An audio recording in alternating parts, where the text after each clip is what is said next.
हरे कृष्णा। भक्ति शास्त्री पाठ्यक्रम श्रीमद् भगवद गीता यथारूप। आज हम अध्याय क्रमांक 4 प्रारंभ करने वाले हैं, जिसका शीर्षक है दिव्य ज्ञान। लेकिन उस अध्याय को प्रारंभ करने से पूर्व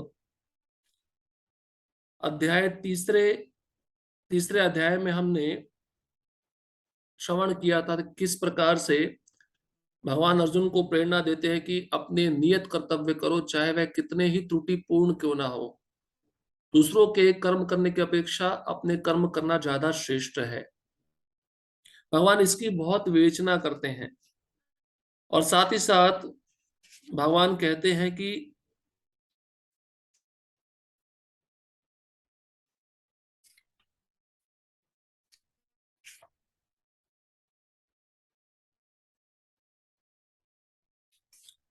अर्जुन और कृष्ण के बीच में एक संवाद आता है काम को जीतने का। अर्जुन प्रश्न पूछते हैं कि ना चाहते हुए भी कोई व्यक्ति को पाप कर्म में निरत करता है, लगाता है, वह कौन है? ना चाहते हुए व्यक्ति पाप कर्म करता है, इसके पीछे क्या कारण है? तो भगवान बहुत ही सुंदर रूप से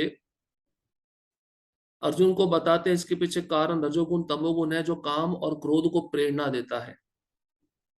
उसके द्वारा व्यक्ति पूरी तरह मोहित हो जाता है और यही काम और क्रोध जीव के सर्वभक्षी पापी शत्रु हैं, जो इस संसार में उसको धकेलते हैं। और भगवान वहां पे उपमा देते हैं कि किस प्रकार से ये काम और क्रोध अग्नि धुएं से, दर्पण धूल से अथवा भ्रूण गर्भाशय से ये काम ढका रहता है और इसकी विभिन्न मात्राएं हैं जिससे वह आवृत रहता है जीवात्मा के हृदय में। और ये काम उस जीवात्मा की शुद्ध चेतना को ढक देता है और ये कभी भी ना तुष्ट होने वाला है और अग्नि के समान हृदय में जलता रहता है। और इस काम के निवास स्थान इंद्रिया, मन तथा बुद्धि है। इसके द्वारा वह जीवात्मा को वास्तविक ज्ञान से ढककर उसे मोहित कर लेता है। और भगवान फिर अर्जुन को कहते हैं इस काम रूपी शत्रु को जीतो। कैसे जीतेंगे? इंद्रियों को वश में कर कर।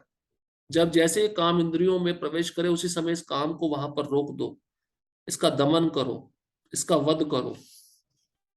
और कर्मेंद्रियां जड़ पदार्थ की अपेक्षा श्रेष्ठ है और मन इंद्रियों से बढ़कर है, बुद्धि मन से उच्च है और वह आत्मा बुद्धि से भी बढ़कर है। भगवान ने क्रम बताया। इसलिए अगर आत्मा को ही भक्ति योग के द्वारा, बुद्धि योग के द्वारा वश में कर लिया तो ये सारी पदार्थ, जड़ पदार्थ, कर्मेंद्रियां और मन, बुद्धि, ये सब स्वाभाविक रूप से वश में हो जाता है। तो सावधान होकर, कृष्ण भावनामृत में स्थिर होकर, आध्यात्मिक शक्ति प्राप्त करके इस दुर्जय काम रूपी शत्रु को जीतना चाहिए, जो हमारे भौतिक इंद्रियों में, मन और बुद्धि में बैठा हुआ है। तो आज हम चौथा अध्याय प्रारंभ करने जा रहे हैं।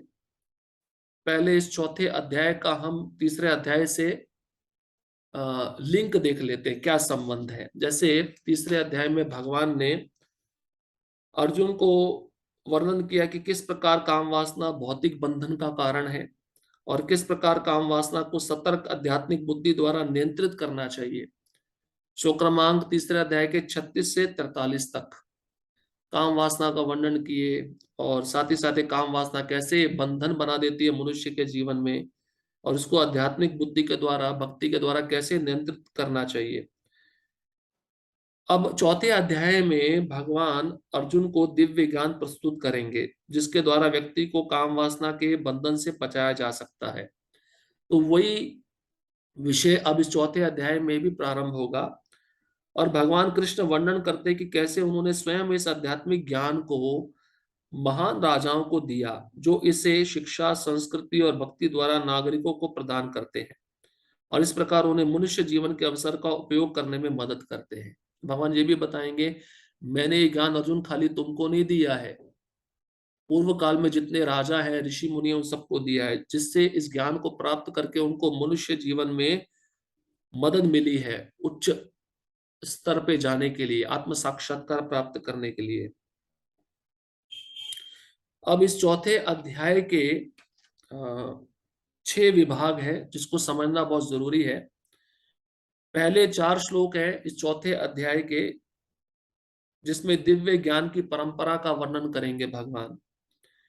ये परंपरा, ये ज्ञान आज से पहले मैंने राज ऋषियों को भी दिया, सूर्य देव को दिया, उसके बाद मनु को मिला, फिर इक्ष्वाकु को मिला, लेकिन वो परंपरा खंडित हो गई। अब इस भक्त के रूप में जो अर्जुन है उसको भगवान ये ज्ञान दे रहे हैं उस परंपरा को पुनः स्थापित करने के लिए। पहले 4 श्लोकों में भगवान दिव्य ज्ञान की परंपरा का वर्णन करेंगे, और उसी 4 श्लोकों में भगवान से अर्जुन प्रश्न पूछेगा, सूर्यदेव आपसे श्रेष्ठ हैं, तो फिर आपने सूर्यदेव को ये उपदेश कैसे दिया? सूर्यदेव तो आपसे पहले हुए हैं, तो आप तो अभी आए हो, आपने उनको ज्ञान कैसे दे दिया, ये दिव्य ज्ञान उनको कैसे दिया, ये मैं जानना चाहता हूं। और 5वें श्लोक से 10वें श्लोक तक भगवान श्री कृष्ण के अवतरण का दिव्य स्वभाव बतलाया गया है। भगवान प्रकट क्यों होते हैं, भगवान के प्रकट होने का क्या कारण है।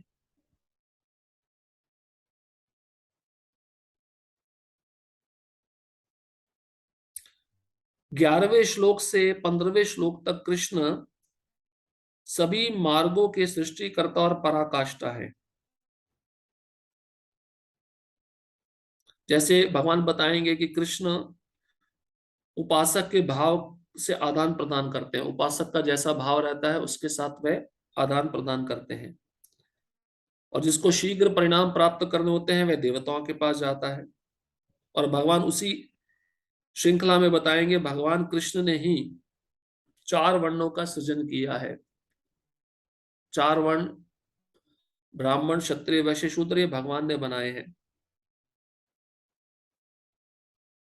तो ये सब विवेचना 11वें से 15वें श्लोक में होगी, जो भगवान कृष्ण सभी मार्गों के सृष्टिकर्ता और पराकाष्ठा है। और इसके बाद में जो 16वें श्लोक से लेकर 24वें श्लोक तक ज्ञान के स्तर पर कर्म को समझाएंगे भगवान। कर्म की बारीकियों को समझना बहुत कठिन है। कर्म में अकर्म को देखना, विरक्त कार्यकर्ता के लक्षण, इसको भी समझाएंगे। जब व्यक्ति ज्ञान के स्तर पर आ जाता है तो वो कर्म को कैसे समझे, भगवान 16वें श्लोक से 24वें श्लोक में इसका वर्णन करेंगे। उसके पश्चात 5वां विभाग इस अध्याय का रहेगा, 25वें श्लोक से लेकर 33वें श्लोक तक यज्ञ के द्वारा ज्ञान की प्राप्ति। विभिन्न प्रकार के यज्ञ बताएंगे भगवान उसमें, देवताओं की उपासना, ब्राह्मण की उपासना, इंद्रिय भोग, आत्म संयम। और यज्ञ करने का उद्देश्य क्या होता है? ज्ञान का विकास, पापों से मुक्ति और आध्यात्मिक जगत की प्राप्ति। तो यज्ञ के द्वारा ज्ञान की प्राप्ति 25वें श्लोक से 33वें श्लोक में भगवान बताने वाले हैं। और अंतिम विभाग इस अध्याय का जो 34वें श्लोक से 42वें श्लोक तक होगा, वो ज्ञान प्राप्ति की पद्धति, परिणाम तथा महिमा। कैसे ज्ञान प्राप्त किया जाता है? गुरु के पास जाकर, शरणागत होकर, जिज्ञासा करके, सेवा के द्वारा। और जब शिष्य वह ज्ञान प्राप्त कर लेता तो उसका परिणाम क्या होता है? वो कभी मोहग्रस्त नहीं होता, उसकी शुद्ध दृष्टि होती है, उसका पाप नष्ट हो जाता है। और ज्ञान प्राप्ति में श्रद्धा की भूमिका बताएंगे, कौन ज्ञान प्राप्त कर सकता है और कौन नहीं। ये 6 विभाग इस अध्याय में है।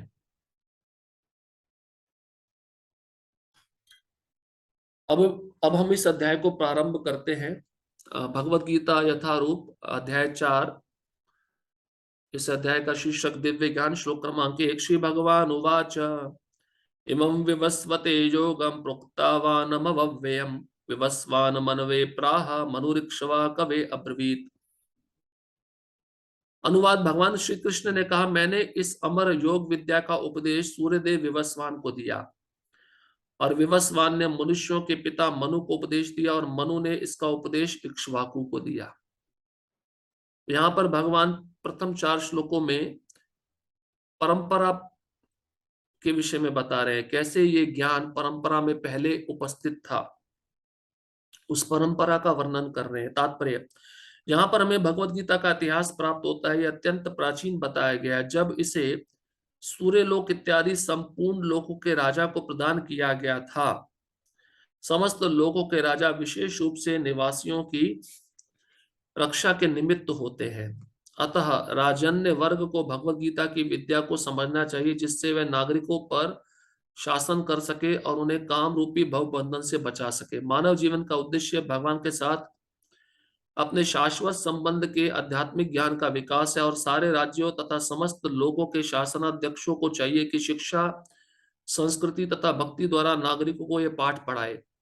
दूसरे शब्दों में, सारे राज्य के शासनाध्यक्ष कृष्ण भावनामृत विद्या का प्रचार करने के लिए होते हैं, जिससे जनता इस महाविद्या का लाभ उठा सके और मनुष्य जीवन के अवसर का लाभ उठाते हुए सफल मार्ग का अनुसरण कर सके। तो पापा जी कहते हैं भगवत गीता का जो इतिहास है बहुत प्राचीन है, और सबसे पहले भगवान ने सूर्य लोक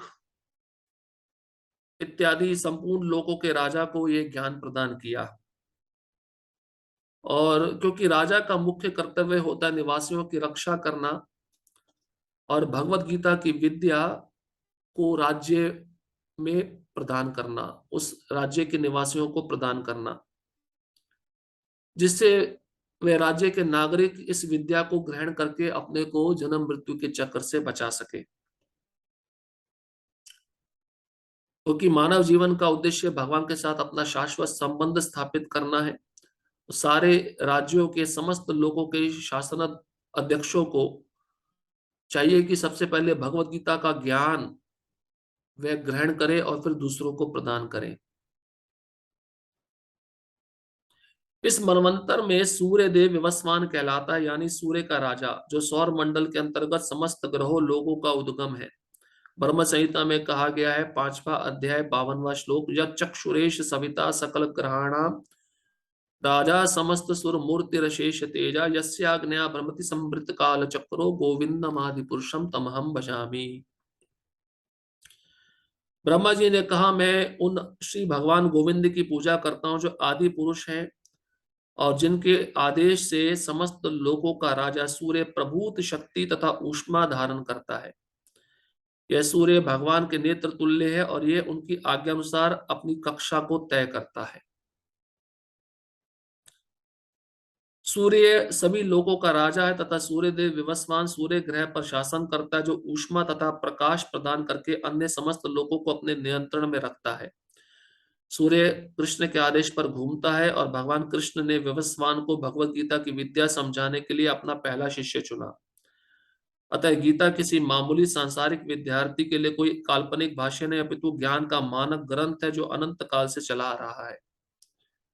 सूर्यदेव की महिमा बता रहे हैं प्रभुपाद जी कि सूर्यदेव अपनी कक्षा में घूमता है, सारे लोगों का राजा है, इसमें प्रभूत शक्ति तथा ऊष्मा है, और ये सूर्यदेव भगवान की आदेशानुसार काल चक्र में घूमता है,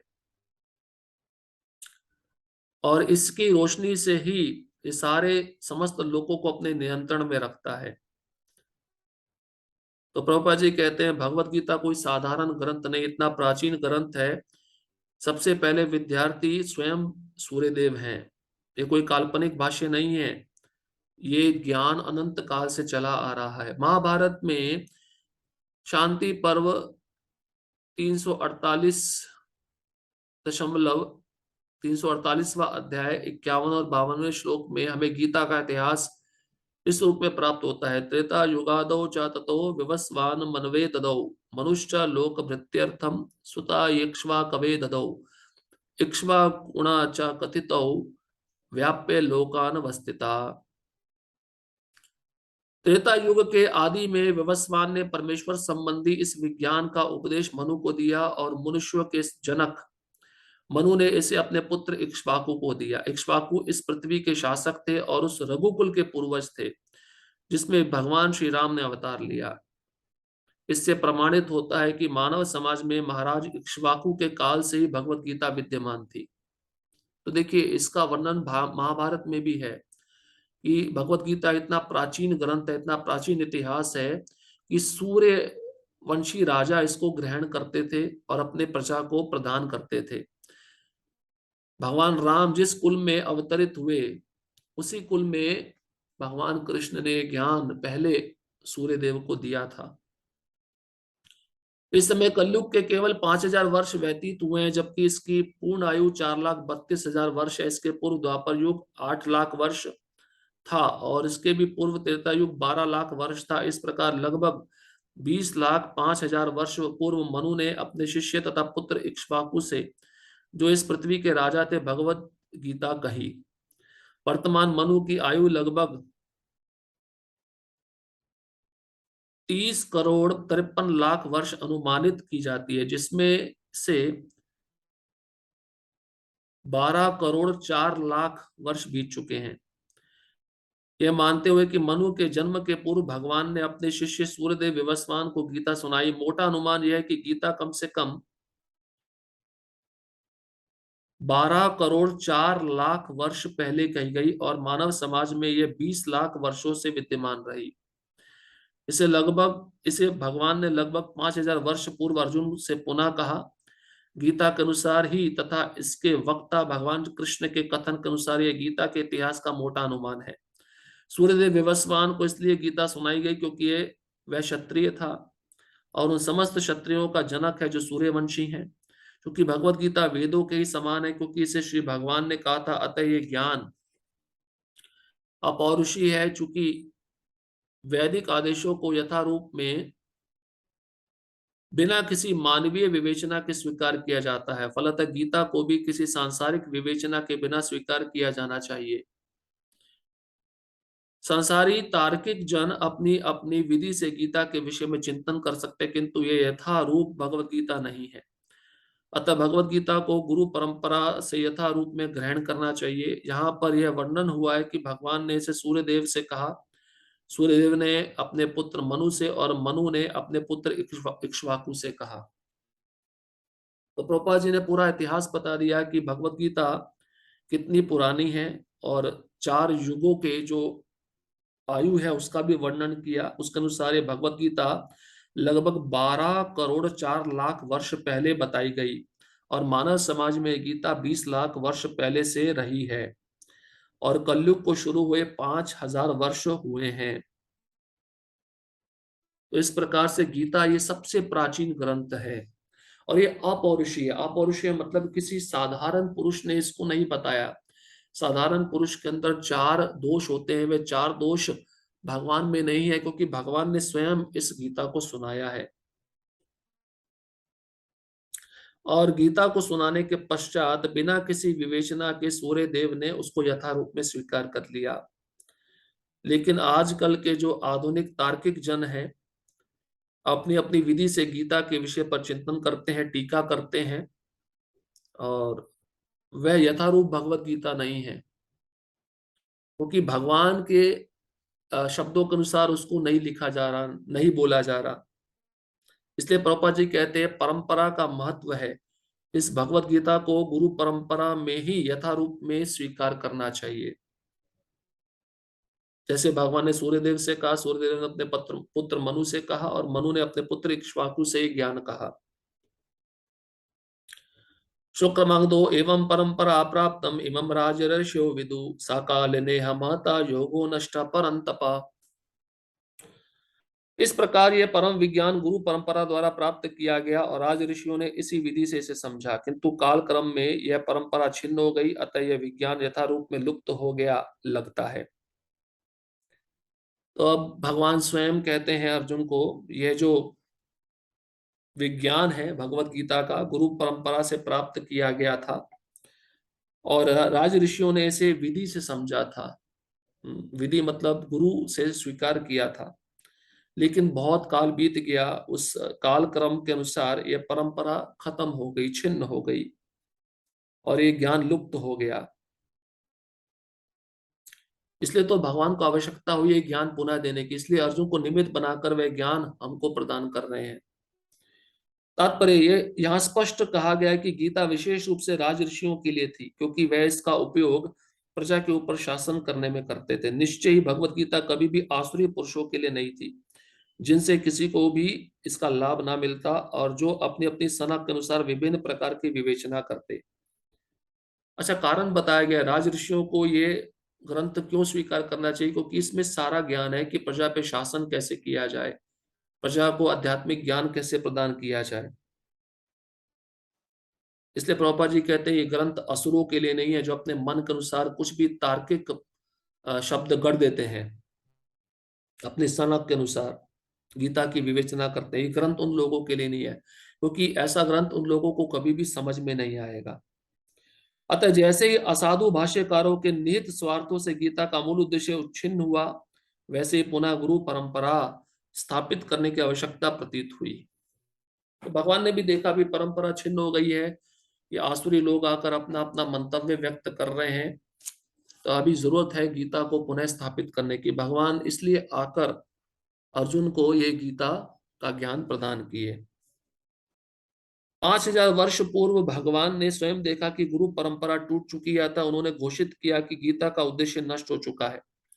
इसी प्रकार इस समय गीता के इतने संस्करण उपलब्ध है, विशेषतः अंग्रेजी में, कि उनमें से प्रायः सभी प्रामाणिक गुरु परंपरा के अनुसार नहीं है। तो बहुत सारे कमेंट्री, संस्करण, टीकाएं मिलेंगी गीता की अंग्रेजी में ज्यादातर, जो भगवान के आदेशानुसार नहीं कही गई, नहीं लिखी गई।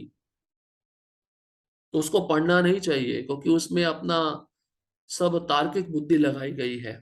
जैसे उदाहरण के रूप में ये शरीर एक कुरुक्षेत्र है, 5 पांडव, 5 इंद्रियां हैं। इस प्रकार से लोग धूर्तों की तरह कुछ ना कुछ विचार करके लिख देते हैं और पूरी जनता उसको मानने लगती है। विभिन्न संसारी विद्वानों ने गीता की असंख्य टीकाएं की, किंतु वे प्राय सभी श्री कृष्ण को स्वीकार नहीं करते, यद्यपि वे कृष्ण के नाम पर अच्छा व्यापार चलाते हैं। तो धूर्तों के बारे में प्रभुपाद जी लिखते हैं, गीता पे टीका लिखी है लेकिन कृष्ण को भगवान नहीं मानते और पुस्तकें बेचकर गीता के रूप में पैसा कमाते हैं, अच्छा व्यापार चलाते हैं। ये आसुरी प्रवृत्ति है, क्योंकि असुरगण ईश्वर में विश्वास नहीं करते, वे केवल परमेश्वर के गुणों का लाभ उठाते हैं। सही बात है। आसुरी वृत्ति के लोग क्या है, पैसा कमाना जानते हैं लेकिन भक्ति नहीं करेंगे।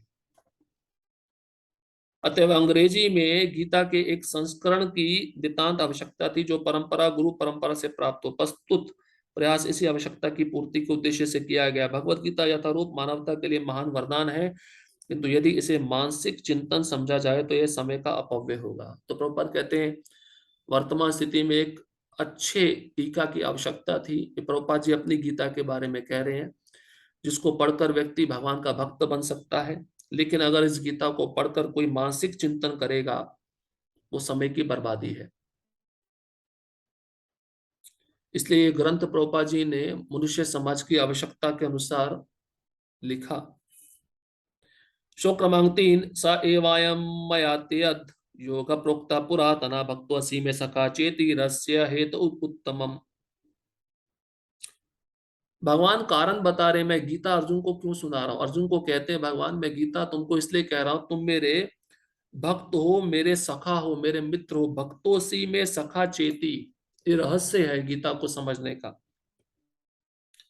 अनुवाद, आज मेरे द्वारा वही यह प्राचीन योग यानी परमेश्वर के साथ अपने संबंध का विज्ञान तुमसे कहा जा रहा है, क्योंकि तुम मेरे भक्त तथा मित्र हो, अतः तुम इस विज्ञान के दिव्य रहस्य को समझ सकते हो। तो इस गीता के ज्ञान को कौन समझ सकता है? भक्त और भगवान का मित्र।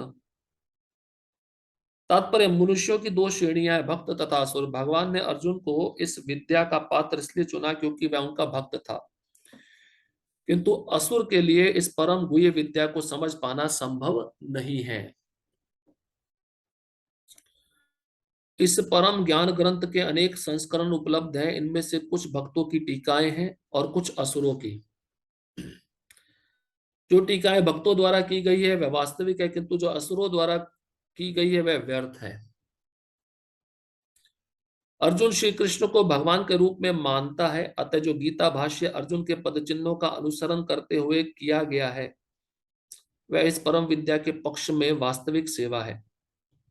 तो प्रभुपाद जी कहते हैं दो प्रकार के प्राणी रहते हैं संसार में, असुर और सुर, सुर मतलब भक्त, असुर मतलब राक्षस। तो कुछ गीता की टीकाएं भक्तों ने की हैं और कुछ टीकाएं असुरों ने की हैं। अर्जुन श्री कृष्ण को भगवान मानते हैं, अतः भक्तों ने भी श्री कृष्ण को भगवान माना है, तो उन गीताओं को स्वीकार करना चाहिए। किंतु असुर भगवान कृष्ण को उस रूप में नहीं मानते, वे कृष्ण के विषय में तरह तरह की मनगढ़ंत बातें करते हैं और वे कृष्ण के उपदेश मार्ग से सामान्य जनता को गुमराह करते रहते हैं। ऐसे कुमार्गों से बचने के लिए यह एक चेतावनी है। मनुष्य को चाहिए कि अर्जुन की परंपरा का अनुसरण करे और श्रीमद् भगवत गीता के इस परम विज्ञान से लाभान्वित हो। तो ऐसे लोग जो आसुरी हैं, जिन्होंने आसुरी टीका की है गीता के ऊपर, उनका उद्देश्य है जनता को गुमराह करना, और ऐसे कुमार्गों से बचने के लिए प्रभुपाद जी कहते हैं चेतावनी है, इसलिए इस गीता को पढ़ना चाहिए, जो स्वयं प्रभुपाद जी ने लिखी है, जो भगवान कृष्ण के शुद्ध भक्त हैं। अब अर्जुन प्रश्न पूछता है, आप तो अभी अभी आए हो, सूर्यदेव तो आपसे पहले, और आपने कहा आपने सूर्यदेव को ज्ञान दिया है, मैं कैसे मान लूं। श्लोक क्रमांक 4, अर्जुन उवाच अपरम भवतो जन्म परम जन्म विवस्वता कथमेतद्विजानीयाम् त्वमादौ प्रोक्तवानिति। अर्जुन ने कहा, सूर्यदेव विवस्वान आपसे पहले हो चुके हैं, ज्येष्ठ हैं, तो फिर मैं कैसे समझूं कि प्रारंभ में भी आपने उन्हें इस विद्या का उपदेश दिया था।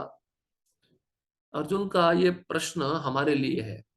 अर्जुन जानते हैं कृष्ण भगवान है, लेकिन वो प्रश्न हमारे मन में उठ सकता है, इसलिए अर्जुन हम निमित्त बनकर हमारे द्वारा प्रश्न पूछ रहे हैं।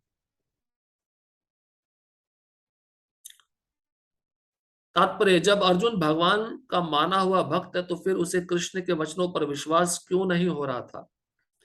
तथ्य यह है कि अर्जुन यह जिज्ञासा अपने लिए नहीं कर रहा है, अपितु यह जिज्ञासा उन सबों के लिए है जो भगवान में विश्वास नहीं करते। अर्जुन तो भक्त है, अर्जुन का तो विश्वास है, लेकिन जो विश्वास नहीं करते भगवान में, अर्जुन ने उनके लिए प्रश्न पूछा है। सुनो, अथवा उन असुरों के लिए है जिन्हें यह विचार पसंद नहीं है कि कृष्ण को भगवान माना जाए, उन्हीं के लिए अर्जुन यह बात इस तरह पूछ रहा है मानो वह स्वयं भगवान या कृष्ण से अवगत ना हो। जैसा कि 10वें अध्याय में स्पष्ट हो जाएगा, अर्जुन भली भांति जानता था कि कृष्ण श्री भगवान है और वह प्रत्येक वस्तु के मूल स्रोत हैं तथा ब्रह्म की चरम सीमा है। निस्संदेह कृष्ण इस पृथ्वी पर देवकी के पुत्र रूप में भी अवतीर्ण हुए। सामान्य व्यक्ति के लिए यह समझ पाना अत्यंत कठिन है कि कृष्ण किस प्रकार उसी शाश्वत आदि पुरुष श्री भगवान के रूप में बने रहे।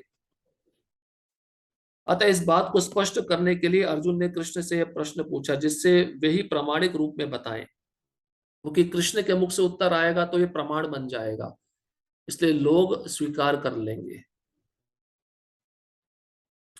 कृष्ण परम प्रमाण है, यह तथ्य आज ही नहीं अनंत काल से सारे विश्व द्वारा स्वीकार किया जाता रहा है।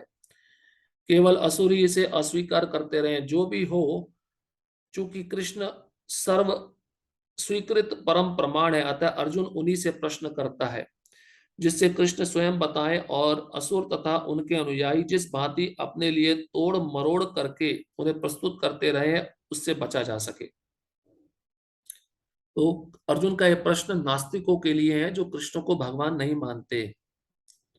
अब भगवान जो उत्तर देंगे, नास्तिक अगर उसको सुन लेंगे तो अपनी इच्छा के अनुसार तोड़ मरोड़ के वह समझ सकते हैं कि भगवान सत्य कह रहे हैं। अगर वह समझना नहीं चाहते हैं तो कभी भी नहीं समझेंगे,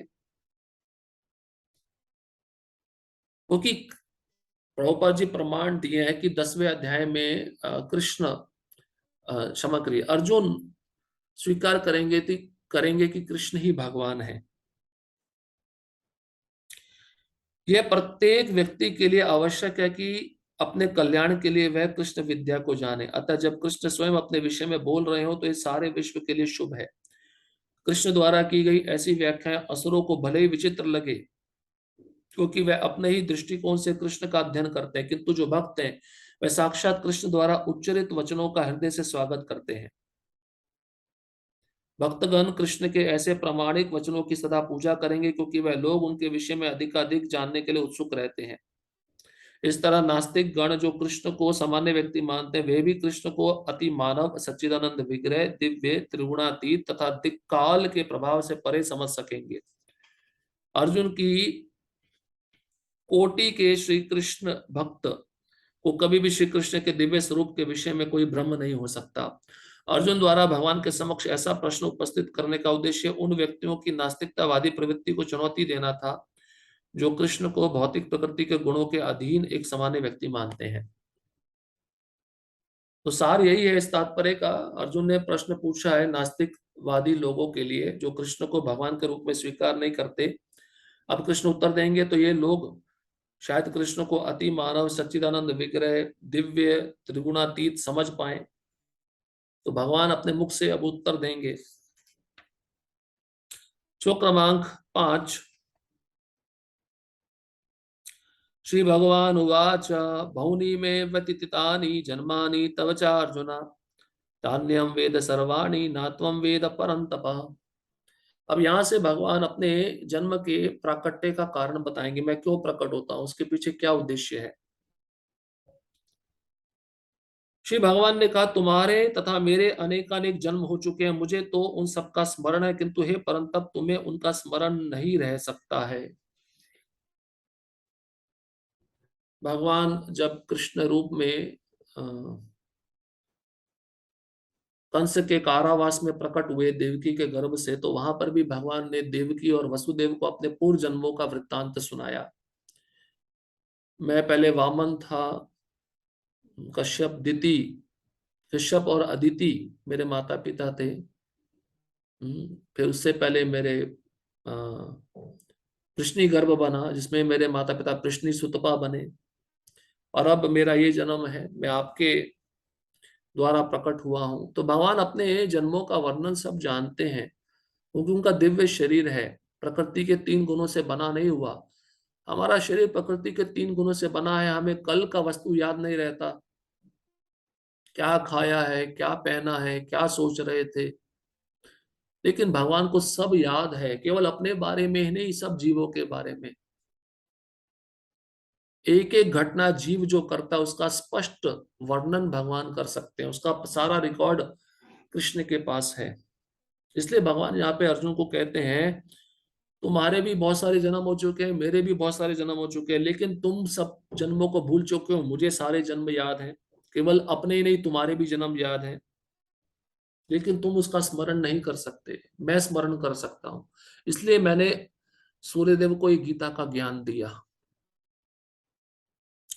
तात्पर्य ब्रह्म संहिता में 5वें अध्याय 33वें श्लोक में हमें भगवान के अनेक अनेक अवतारों की सूचना प्राप्त होती है। उसमें कहा गया, अद्वैतम अच्युत अनादि अनंत रूपम आद्यम पुराण पुरुषम नवयौवनम च वेदेषु दुर्लभम दुर्लभ आत्म भक्तो गोविंदम आदि पुरुषम तमहम भजामि। मैं उन आदि पुरुष श्री भगवान गोविंद की पूजा करता हूं, जो अद्वैत, अच्युत तथा अनादि हैं। यद्यपि अनंत रूपों में उनका विस्तार है, किंतु तो भी वह आद्य, पुरातन तथा नित्य नवयौवन युक्त रहते हैं।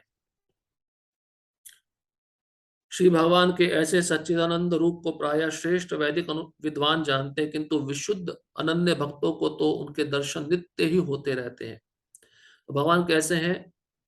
अद्वैत। अद्वैत मतलब उनमें द्वैतता नहीं है। इस संसार का द्वंद्व प्रवेश नहीं कर सकता। संसार का किसी भी प्रकार का द्वंद्व, जैसे यश अपयश, हानि लाभ, निंदा स्तुति, वो उनको प्रभावित नहीं करता, इसलिए अद्वैत बोले गए हैं। अच्युता, अच्युत मतलब उनका कभी पतन नहीं होता। इस मनुष्य शरीर रूपी बद्ध जीव का पतन होता है, लेकिन उनका पतन नहीं होता। अनादि, अनादि मतलब उनको किसी ने जन्म नहीं दिया, वो सबको जन्म देते हैं, उनका कोई आदि नहीं है। अनंत मतलब उनके रूप अनंत है, कोई गिन नहीं सकता। और पुराण पुरुषम, पुराण मतलब सबसे प्राचीन है, सबसे पहले पुरुष है। और फिर भी नवयौवन है। नवयौवन मतलब जवान दिखते हैं, 16 साल की आयु के दिखते हैं, सबसे पुराने हैं, सबसे नए दिखते हैं। कितनी अद्भुतता है! यही अचिंत्य शक्ति है भगवान की, इनकंसीवेबल पोटेंसी।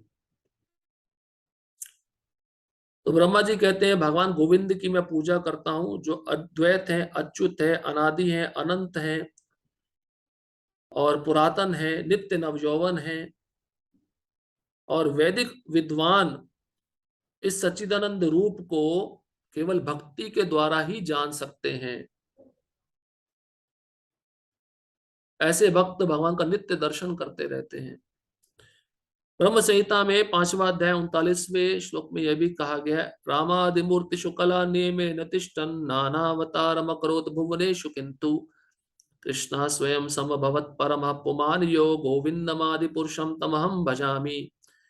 मैं उन श्री भगवान गोविंद की पूजा करता हूँ जो राम, नरसिंह आदि अवतारों तथा अंश अवतारों में नित्य स्थित रहते हुए भी कृष्ण नाम से विख्यात आदि पुरुष हैं और जो स्वयं भी अवतरित होते हैं। तो राम, नरसिंह, वामन जितने भी अवतार हैं सब अंश अवतार हैं। ये सब अवतार भगवान गोविंद में स्थित हैं। भगवान कृष्ण जब प्रकट होते हैं सारे अवतार उनके साथ आते हैं। इसलिए ब्रह्मा जी कहते हैं आप आदि पुरुष हैं और मैं आपका आराधना करता हूं। वेदों में भी कहा गया है कि अद्वैत होते हुए भी भगवान असंख्य रूपों में प्रकट होते हैं। वह उस वैदुर्य मणि के समान है जो अपना रंग परिवर्तित करते हुए भी एक ही रहता है। तो वैदुर्य मणि देखा होगा, उसमें बहुत सारे रंग होते हैं एक, लेकिन बहुत सारे रंग बिखेरती रहती है। उसी प्रकार से भगवान एक है लेकिन बहुत सारे अवतारों में प्रकट होते रहते, उसमें कोई अक्षुणता नहीं आती, भगवान खंडित नहीं होते। इन सारे रूपों को विशुद्ध निष्काम भक्त ही समझ पाते हैं, केवल वेदों के अध्ययन से उनको नहीं समझा जा सकता।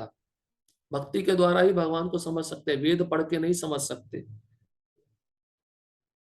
वेदेशु दुर्लभम अदुर्लभ आत्म भक्तो, अर्जुन जैसे भक्त कृष्ण के नित्य सखा है। और जब भी भगवान अवतरित होते हैं तो उनके पार्षद भक्त भी विभिन्न रूपों में उनकी सेवा करने के लिए उनके साथ साथ अवतार लेते हैं। अर्जुन ऐसा ही भक्त है और इस श्लोक से पता चलता है कि लाखों वर्ष पूर्व जब भगवान कृष्ण ने भगवत गीता का प्रवचन सूर्यदेव व्यासवान से किया था तो उस समय अर्जुन भी किसी भिन्न रूप में उपस्थित था। किंतु भगवान तथा अर्जुन में यह अंतर है कि भगवान ने यह घटना याद रखी किंतु अर्जुन इसे याद नहीं रख सका। अंश रूप जीवात्मा तथा परमेश्वर में यही अंतर है। तो प्रभुपाद जी भगवान और जीवात्मा में अंतर बता रहे हैं। भगवान को सब ज्ञात है, जीवात्मा को कुछ भी ज्ञात नहीं है। प्रमाण क्या है? ये प्रमाण है भगवान ने इससे पहले ज्ञान विवस्वान सूर्यदेव को दिया था, अब वही ज्ञान वे अर्जुन को दे रहे हैं। लाखों सालों करोड़ों वर्षों के बाद में वही ज्ञान भगवान को पता है, भूले नहीं है। यद्यपि अर्जुन को यहाँ पर परम शक्तिशाली वीर रूप में संबोधित किया गया जो शत्रुओं का दमन कर सकता है, किंतु विगत जन्मों में जो घटनाएं घटी हैं उन्हें स्मरण रखने में वह अक्षम है। अतः भौतिक दृष्टि से जीव चाहे कितना ही बड़ा क्यों ना हो वह कभी परमेश्वर की समता नहीं कर सकता।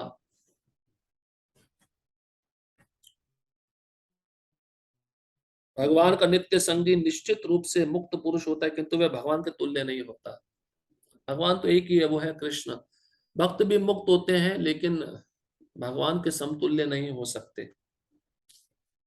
ब्रह्म संहिता में भगवान को अच्युत कहा गया जिसका अर्थ होता है कि वह भौतिक संपर्क में रहते हुए भी अपने को नहीं भूलते। मतलब संसार में भगवान आते हैं फिर भी अपनी भगवत्ता को भूलते नहीं, अपने स्वरूप को भूलते नहीं। हम इस संसार में अपने स्वरूप को भूल जाते हैं क्योंकि माया हम पे प्रभाव डालती है। जैसे राजा जेल में प्रवेश करता है वह ये नहीं बोलता कि मैं राजा हूं, उसको याद रहता है। अतः भगवान तथा जीव कभी भी सभी तरह से एक समान नहीं हो सकते, भले ही जीव अर्जुन के समान मुक्त पुरुष क्यों ना हो। यद्यपि अर्जुन भगवान का भक्त है किंतु कभी कभी वह भी भगवान की प्रकृति को भूल जाता है। किंतु दैवी कृपा से भक्त तुरंत भगवान की अच्युत स्थिति को समझ जाता है, जबकि अभक्त या असुर इस दिव्य प्रकृति को नहीं समझ पाता। तो भक्त भी कभी कभार माया के वशीभूत होकर अपनी स्वरूप स्थिति को भूल जाता है, लेकिन भगवान जब कृपा करते हैं तो वह भक्त अपनी पुनः स्थिति को समझ लेता है और भगवान की सेवा करने में लग जाता है। लेकिन असुर कभी भी अपनी स्थिति को समझ नहीं पाएगा। फलस्वरूप गीता के विवरण आसुरी मस्तिष्कों में नहीं चढ़ पाते। कृष्ण को लाखों वर्ष पूर्व संपन्न कार्यों की स्मृति बनी हुई है किंतु अर्जुन को स्मरण नहीं है। यद्यपि अर्जुन तथा कृष्ण दोनों ही शाश्वत स्वभाव के हैं, यहाँ पर हमें यह भी देखने को मिलता है कि शरीर परिवर्तन के साथ साथ जीवात्मा सब कुछ भूल जाता है, किंतु कृष्ण सब स्मरण रखते हैं, क्योंकि वे अपने सच्चिदानंद शरीर को बदलते नहीं, वह अद्वैत है। तो जैसे ही शरीर नष्ट होता है, इस शरीर में जो कर्म किए हैं, कार्य किए, सब व्यक्ति भूल जाता है और अगले शरीर में चला जाता है। इसलिए उसको अपने पहले वाले जन्म का कुछ भी याद नहीं होता। लेकिन कृष्ण का शरीर दिव्य है। पूर्व जन्मों में कृष्ण ने जो जो लीलाएं की हैं, वो सब लीलाएं उनको ज्ञात है। इसका अर्थ है कृष्ण का शरीर विशुद्ध सत्व का है, प्रकृति के 3 गुणों से नहीं बना हुआ। वह अद्वैत है, जिसका अर्थ है कि उनके शरीर तथा उनकी आत्मा में कोई अंतर नहीं है। उनसे संबंधित हर वस्तु आत्मा है, जबकि बद्ध जीव अपने शरीर से भिन्न होता है। तो भगवान के शरीर, आत्मा, इंद्रियां, बुद्धि, मन, इसमें कोई भेद नहीं है। लेकिन मनुष्य की, जीवात्मा की मन, बुद्धि, इंद्रियां, शरीर सब अलग अलग है। क्योंकि भगवान के शरीर तथा आत्मा अभिन्न है, अतः उनकी स्थिति तब भी सामान्य जीव से भिन्न बनी रहती है जब वे भौतिक स्तर पर अवतार लेते हैं। असुरगण भगवान की इस दिव्य प्रकृति से तालमेल नहीं बिठा पाते, जिसकी व्याख्या अगले श्लोक में भगवान स्वयं करते हैं। तो असुर कभी भी भगवान के दिव्य स्वरूप को समझ नहीं पाते, कारण अब भगवान अगले श्लोक में बता रहे हैं। श्लोक क्रमांक 6, अजो अपि सन्नवे आत्मा भूतानाम ईश्वरो अपि सन् प्रकृतिम स्वामधिष्ठाय संभवायात्म मायया। यद्यपि मैं अजन्मा तथा विनाशी हूं और यद्यपि मैं समस्त जीवों का स्वामी हूं, तो भी प्रत्येक युग में मैं अपने आदि दिव्य रूप में प्रकट होता हूं। तो भगवान कहते हैं मैं अजन्मा हूं। अज मतलब अजन्मा, मेरा जन्म नहीं होता। और फिर कहते हैं अव्यय, अव्यय मतलब मैं अविनाशी हूं, मेरे को कोई मार नहीं सकता, मेरा विनाश नहीं होता। जब मेरा जन्म ही नहीं है तो मृत्यु का तो प्रश्न ही नहीं उठता। और फिर कहते हैं भूतानाम ईश्वरो अपि सन, मैं सभी जीवों का स्वामी हूं। सभी जीवों का पालन पोषण मैं ही करता हूं। वस्त्र पहनने के लिए, अन्न खाने के लिए, स्थान आश्रय के लिए, ये सब मैं ही प्रदान करता हूं। और प्रत्येक युग में मैं अपने आदि दिव्य रूप में प्रकट होता हूं। हर युग में भगवान आते हैं, कारण आगे बताएंगे। तात्पर्य, भगवान ने अपने जन्म की विलक्षणता बतलाई है। यद्यपि वे सामान्य पुरुष की भांति प्रकट हो सकते, किंतु उन्हें विगत अनेकानेक जन्मों की पूर्ण स्मृति बनी रहती है, जबकि सामान्य मनुष्य को कुछ ही घंटे पूर्व की घटना स्मरण नहीं रहती। तो भगवान एक साधारण मनुष्य की तरह जन्म नहीं लेते हैं। भागवतम में वर्णन है, कृष्ण सबसे पहले वसुदेव के हृदय में आए और वसुदेव के हृदय से वे देवकी के हृदय में गए। तब देवकी ने गर्भ धारण किया और तुरंत कृष्ण जन्म लिए। कोई साधारण स्त्री पुरुष इस संसार का जब संग करता है, तब शिशु का जन्म होता है। लेकिन कृष्ण ऐसे प्रकट नहीं होते साधारण मनुष्य की भांति। उनका शरीर, उनका जन्म, उनके कर्म सब दिव्य है। इसलिए यहाँ पर भगवान अपने जन्म की विलक्षणता बतला रहे हैं। सामान्य मनुष्य कुछ घंटे पहले ही जो कार्य किया हुआ था उसको भूल जाता है। यहाँ पर भगवान करोड़ों वर्ष पूर्व जो कार्य किए हैं, गीता का ज्ञान सूर्यदेव को दिए हैं, वो उनको याद है। यदि कोई पूछे कि एक दिन पूर्व इसी समय तुम क्या कर रहे थे, तो सामान्य व्यक्ति के लिए इसका तत्काल उत्तर दे पाना कठिन होगा। उसे इसको स्मरण करने के लिए अपनी बुद्धि को कुरेदना पड़ेगा कि वह कल इसी समय क्या कर रहा था। फिर भी लोग प्रायः अपने को ईश्वर या कृष्ण घोषित करते रहते हैं। मनुष्य को ऐसी निरर्थक घोषणाओं से भ्रमित नहीं होना चाहिए। अब भगवान दोबारा अपनी प्रकृति या स्वरूप की व्याख्या करते हैं। प्रकृति का अर्थ स्वभाव तथा स्वरूप दोनों है। भगवान कहते हैं कि वे अपने ही शरीर में प्रकट होते हैं। वे सामान्य जीव की भांति शरीर परिवर्तन नहीं करते हैं। हमारे शरीर में परिवर्तन होता है ना, 6 प्रकार का परिवर्तन होता है, लेकिन भगवान के शरीर में परिवर्तन नहीं है। उनका शरीर एज इट इज रहता है, यथारूप। तो भगवान कभी बड़े नहीं होते हैं। कभी स्थित नहीं होते, कभी प्रजनन नहीं करते, कभी वृद्धावस्था को प्राप्त नहीं करते, कभी मृत्यु को प्राप्त नहीं होते। उसी प्रकार से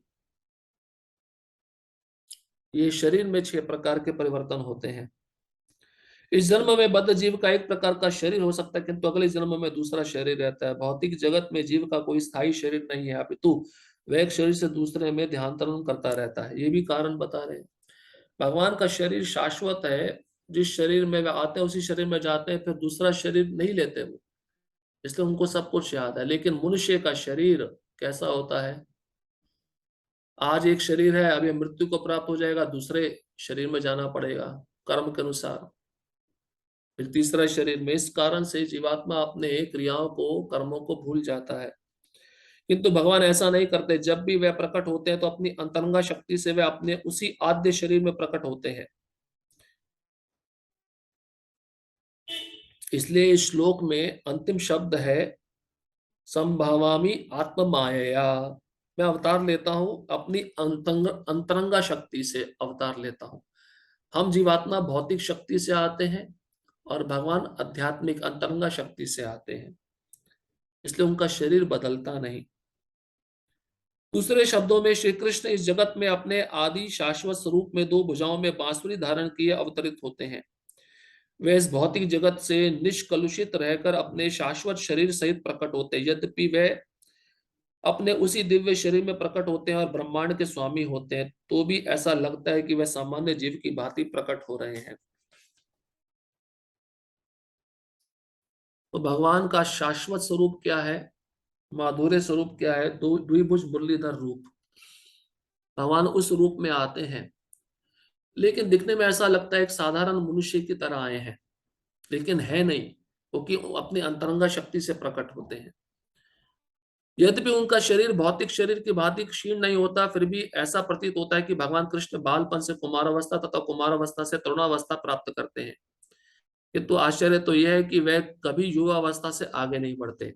इसलिए 16 वर्ष की आयु तक भगवान रहते हैं, उसके आगे नहीं बढ़ते। कुरुक्षेत्र युद्ध के समय उनके अनेक पौत्र थे, या दूसरे शब्दों में वे भौतिक गणना के अनुसार काफी वृद्ध थे। तो बताया जाता है कृष्ण जब कुरुक्षेत्र के युद्ध भूमि में थे तो उनकी आयु 125 वर्ष थी। अब आज के जमाने में किसी 125 वर्ष की आयु वाले व्यक्ति को देखोगे तो उसके बाल पूरे सफेद होंगे, दाढ़ी सफेद होगी, सुनना बंद हो जाएगा, दिखना बंद हो जाएगा। लेकिन कृष्ण में ऐसी विकृति कभी भी देखी नहीं गई। फिर भी वे 20-25 वर्ष के युवक जैसे लगते थे। हमें कृष्ण की वृद्धावस्था का कोई चित्र नहीं दिखता, क्योंकि वे कभी भी हमारे समान वृद्ध नहीं होते। यद्यपि वे तीनों काल में, भूत, वर्तमान तथा भविष्य काल में सबसे वयोवृद्ध पुरुष हैं।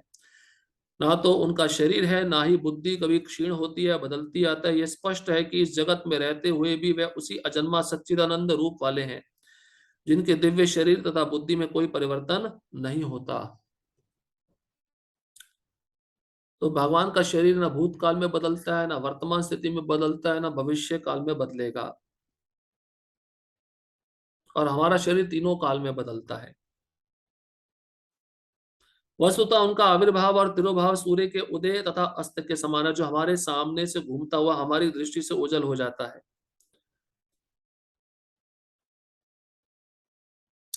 तो ये समझना बहुत जरूरी है। अब सूर्य की उपमा दे रहे हैं भगवान से। सूर्य उदय होता है, अस्त होता है, लेकिन ऐसा नहीं कि सूर्य नष्ट हो गया।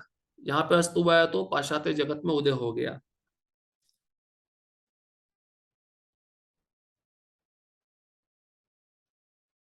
जब सूर्य हमारी दृष्टि से ओझल रहता है तो हम सोचते हैं कि सूर्य अस्त हो गया है, और जब वह हमारे समक्ष होता है तो हम सोचते हैं कि वह क्षितिज में है। तो भगवान का भी ऐसा ही है। भगवान इस ब्रह्मांड में लीला कर रहे हैं, यहां से गए और किसी दूसरे ब्रह्मांड में प्रकट हो गए, वहां पे लीला शुरू है। सूर्य भी ऐसे ही है, अभी यहाँ पे दिख रहा है, घूमते घूमते संध्या होगी, अस्त हो जाएगा तो पाश्चात्य जगत में चला जाएगा, वहां पे उदय हो जाएगा। जैसे सूर्य की गति नहीं रुक रही, तो भगवान की लीलाओं की गति भी नहीं रुक रही। वस्तुतः सूर्य स्थिर है, किंतु अपनी अपूर्ण एवं त्रुटिपूर्ण इंद्रियों के कारण हम सूर्य को उदय और अस्त होते परिकल्पित करते हैं। और चूंकि भगवान का प्राकट्य तथा तिरोधान सामान्य जीव से भिन्न है, अतः स्पष्ट है कि वह शाश्वत है, अपनी अंतरंगा शक्ति के कारण आनंद स्वरूप है और इस भौतिक प्रकृति द्वारा कभी कलुषित नहीं होते। वेदों द्वारा भी पुष्टि की जाती है कि भगवान अजन्मा होकर भी अनेक रूपों में अवतरित होते रहते हैं। अजन्मा है भगवान, अनेक रूप धारण करते हैं। कछुए का समुद्र मंथन के समय, मत्स्य का मछली के रूप में, नरसिंह का, वामन का। वैदिक साहित्यों से भी पुष्टि होती है कि यद्यपि भगवान जन्म लेते प्रतीत होते हैं, किंतु तो भी वे शरीर परिवर्तन नहीं करते। श्रीमद् भागवत में वे अपनी माता के समक्ष नारायण रूप में चार भुजाओं तथा षड ऐश्वर्यों से युक्त होकर प्रकट होते हैं। उनका आद्य शाश्वत रूप में प्रकट प्राकट्य उनकी अहेतु की कृपा है, जो जीवों को प्रदान की जाती है, जिससे वह भगवान के यथा रूप में अपना ध्यान केंद्रित कर सके, न कि निर्विशेषवादियों द्वारा मनोधर्म या कल्पनाओं पर आधारित रूप में। विश्व कोश के अनुसार माया या आत्म माया शब्द भगवान की अहेतु की कृपा का सूचक है। भगवान अपने समस्त पूर्व आविर्भाव तिरोभावों से अवगत रहते, किंतु सामान्य जीव को जैसे ही नवीन शरीर प्राप्त होता है, वह अपने पूर्व शरीर के विषय में सब कुछ भूल जाता है।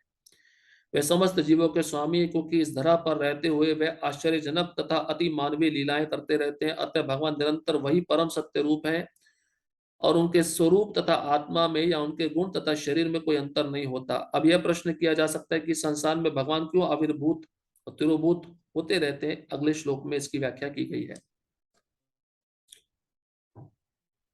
तो मनोधर्म, निर्विशेषवादी या कल्पनाओं के आधार पर भगवान को जाना नहीं जा सकता।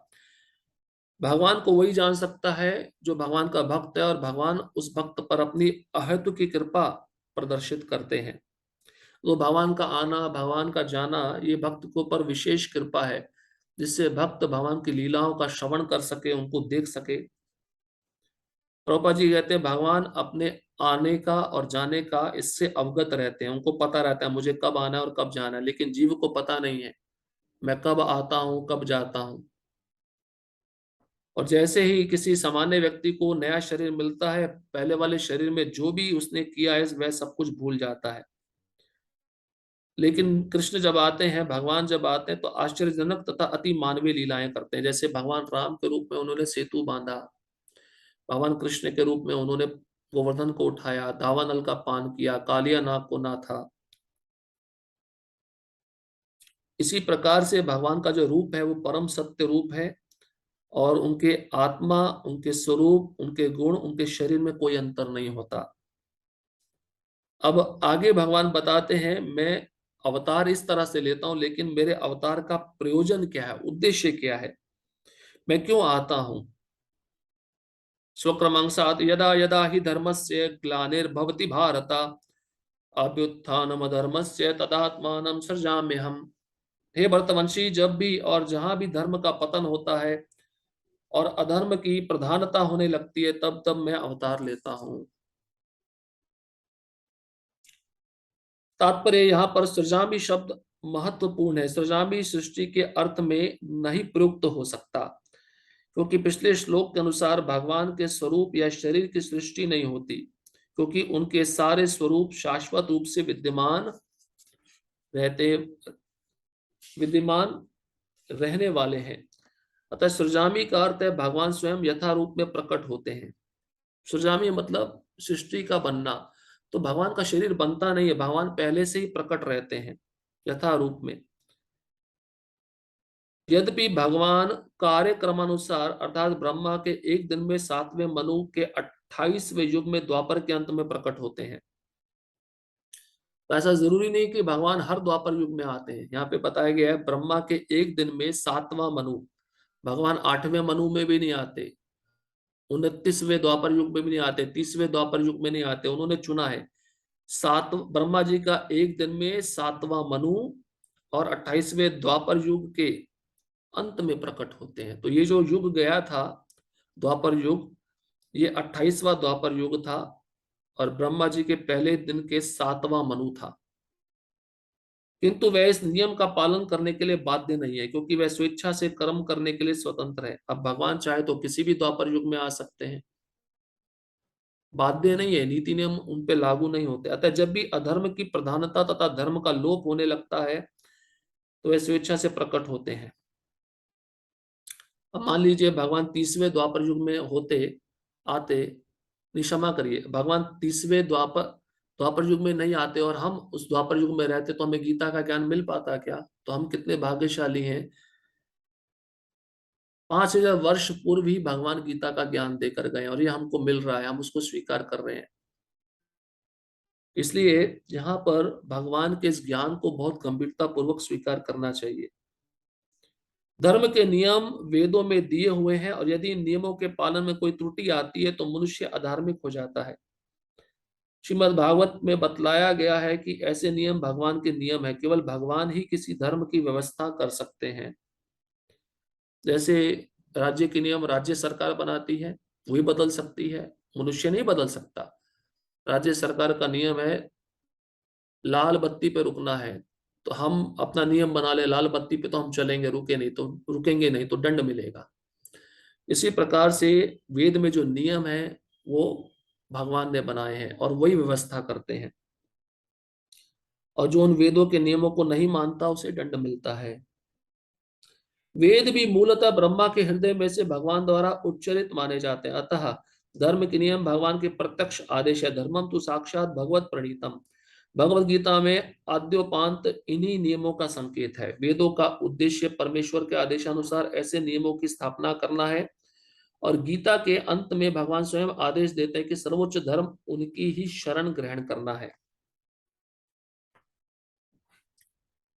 वैदिक नियम जीव को पूर्ण शरणागति की ओर अग्रसर कराने वाले हैं और जब भी असुरों द्वारा इन नियमों में व्यवधान आता है तभी भगवान प्रकट होते हैं। तो मूल सिद्धांत क्या है? जब जब अधर्म आता है उस अधर्म को नष्ट करने के लिए तब तब भगवान धर्म की स्थापना करते हैं। ज्यादा असुर बढ़ जाते हैं पृथ्वी पर, ज्यादा गायों की हत्या होती है और ब्राह्मण संस्कृति विलुप्त हो जाती है, तो यह अधर्म का चिन्ह है। और उस अधर्म को नष्ट करने के लिए भगवान धर्म रूप में प्रतिष्ठित करने के लिए स्वयं आते हैं, नहीं तो अपने किसी शुद्ध भक्त को भेजते हैं। श्रीमद् भागवत पुराण से हम जानते हैं कि बुद्ध कृष्ण के अवतार है, जिनका प्रादुर्भाव उस समय हुआ जब भौतिकतावाद का बोलबाला था और भौतिकतावादी लोग वेदों को प्रमाण बनाकर उनकी उसकी आड़ ले रहे थे। यद्यपि वेदों में विशिष्ट कार्यों के लिए पशु बलि के विषय में कुछ सीमित विधान है, किंतु आसुरी वृत्ति वाले लोग वैदिक नियमों का संदर्भ दिए बिना पशु बलि को अपनाए हुए थे।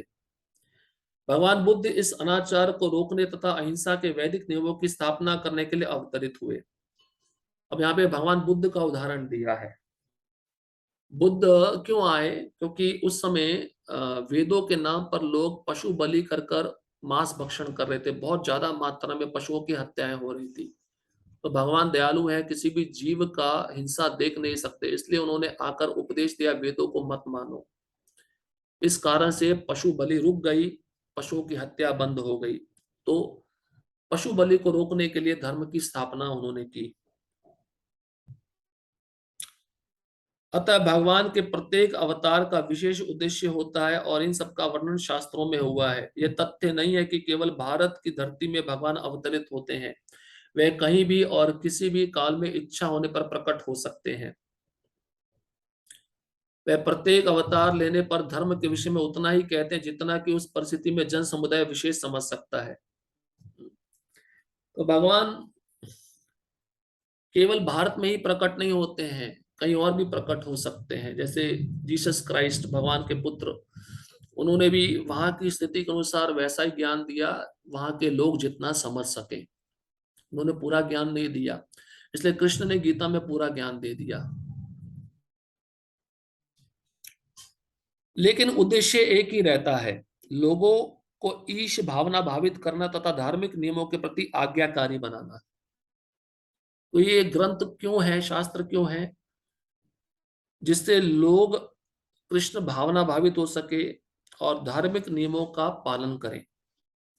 कभी वे स्वयं प्रकट होते हैं तो कभी अपने प्रामाणिक प्रतिनिधि को अपने पुत्र या दास के रूप में भेजते हैं या वेश बदलकर स्वयं भी प्रकट होते हैं। जीसस क्राइस्ट ये भगवान के पुत्र हैं, प्रॉफिट मोहम्मद ये भगवान के प्रतिनिधि हैं। तो इन रूपों में आकर भगवान ये धर्म के संदेश का प्रचार इनके माध्यम से कराते हैं, लेकिन उद्देश्य यही है, भगवान से प्रेम करो और भगवान की सेवा करो। और जब व्यक्ति इन उद्देश्यों को, इन धर्म ग्रंथों को गलत इंटरप्रेट, टीका कर कर अपने भोग के लिए, इंद्र तृप्ति के लिए इस्तेमाल करता है, तो अधर्म शुरू होता है। जैसे उदाहरण के रूप में इस्लाम में भी जो कुरान है उसमें बताया गया, जिहाद का अर्थ है कि अपनी इंद्रियों को इंद्रिय विषयों से मुक्त करो। अब इन लोगों ने जिहाद का मतलब समझ लिया दूसरों की हत्या करो, तो ये अधर्म ही फैला रहे हैं। भगवत गीता के सिद्धांत अर्जुन से कहे गए थे, अतः वे किसी भी महापुरुष के प्रति हो सकते थे, क्योंकि अर्जुन संसार के अन्य भागों के सामान्य पुरुषों की अपेक्षा अधिक जागरूक था। 2 और 2 मिलकर 4 होते हैं, ये गणितीय नियम प्राथमिक कक्षा के विद्यार्थी के लिए उतना ही सत्य है जितना कि उच्च कक्षा के विद्यार्थी के लिए। तो भी गणित उच्च स्तर तथा निम्न स्तर का होता है, अतः भगवान प्रत्येक अवतार में एक जैसे सिद्धांतों की शिक्षा देते हैं जो परिस्थितियों के अनुसार उच्च या निम्न प्रतीत होते हैं। जैसा कि आगे बताया जाएगा, धर्म के उच्चतर सिद्धांत चारों वर्णाश्रमों को स्वीकार करने से प्रारंभ होते हैं। अवतारों का एकमात्र उद्देश्य सर्वत्र कृष्ण भावनामृत को उद्बोधित करना है। परिस्थिति के अनुसार यह भावनामृत प्रकट तथा अप्रकट होता है। तो गणित जो होता है 1+1=2 होता है, तो छोटी गणित में भी यही नियम है, बड़ी गणित में भी यही नियम है। उसी प्रकार से भगवान का अवतरण जब होता है किसी प्रतिनिधि के रूप में, उनके पुत्र के रूप में, उनके दास के रूप में या स्वयं के रूप में, तो वह शिक्षा जो देते हैं वही शिक्षा होती है कि भगवान से प्रेम करो और उनकी सेवा करो, उसमें कोई बदलाव नहीं होता।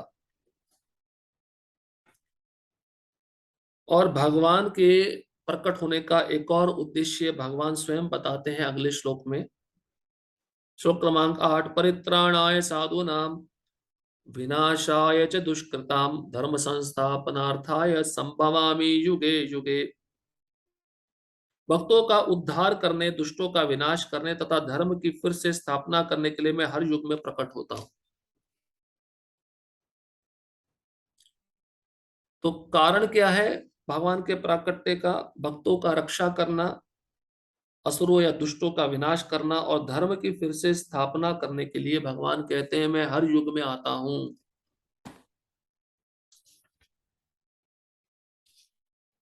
तात्पर्य भगवत गीता के अनुसार साधु पवित्र पुरुष कृष्ण भावना भावित व्यक्ति है। अधार्मिक लगने वाले व्यक्ति में भी यदि पूर्ण कृष्ण चेतना हो तो उसे साधु समझना चाहिए।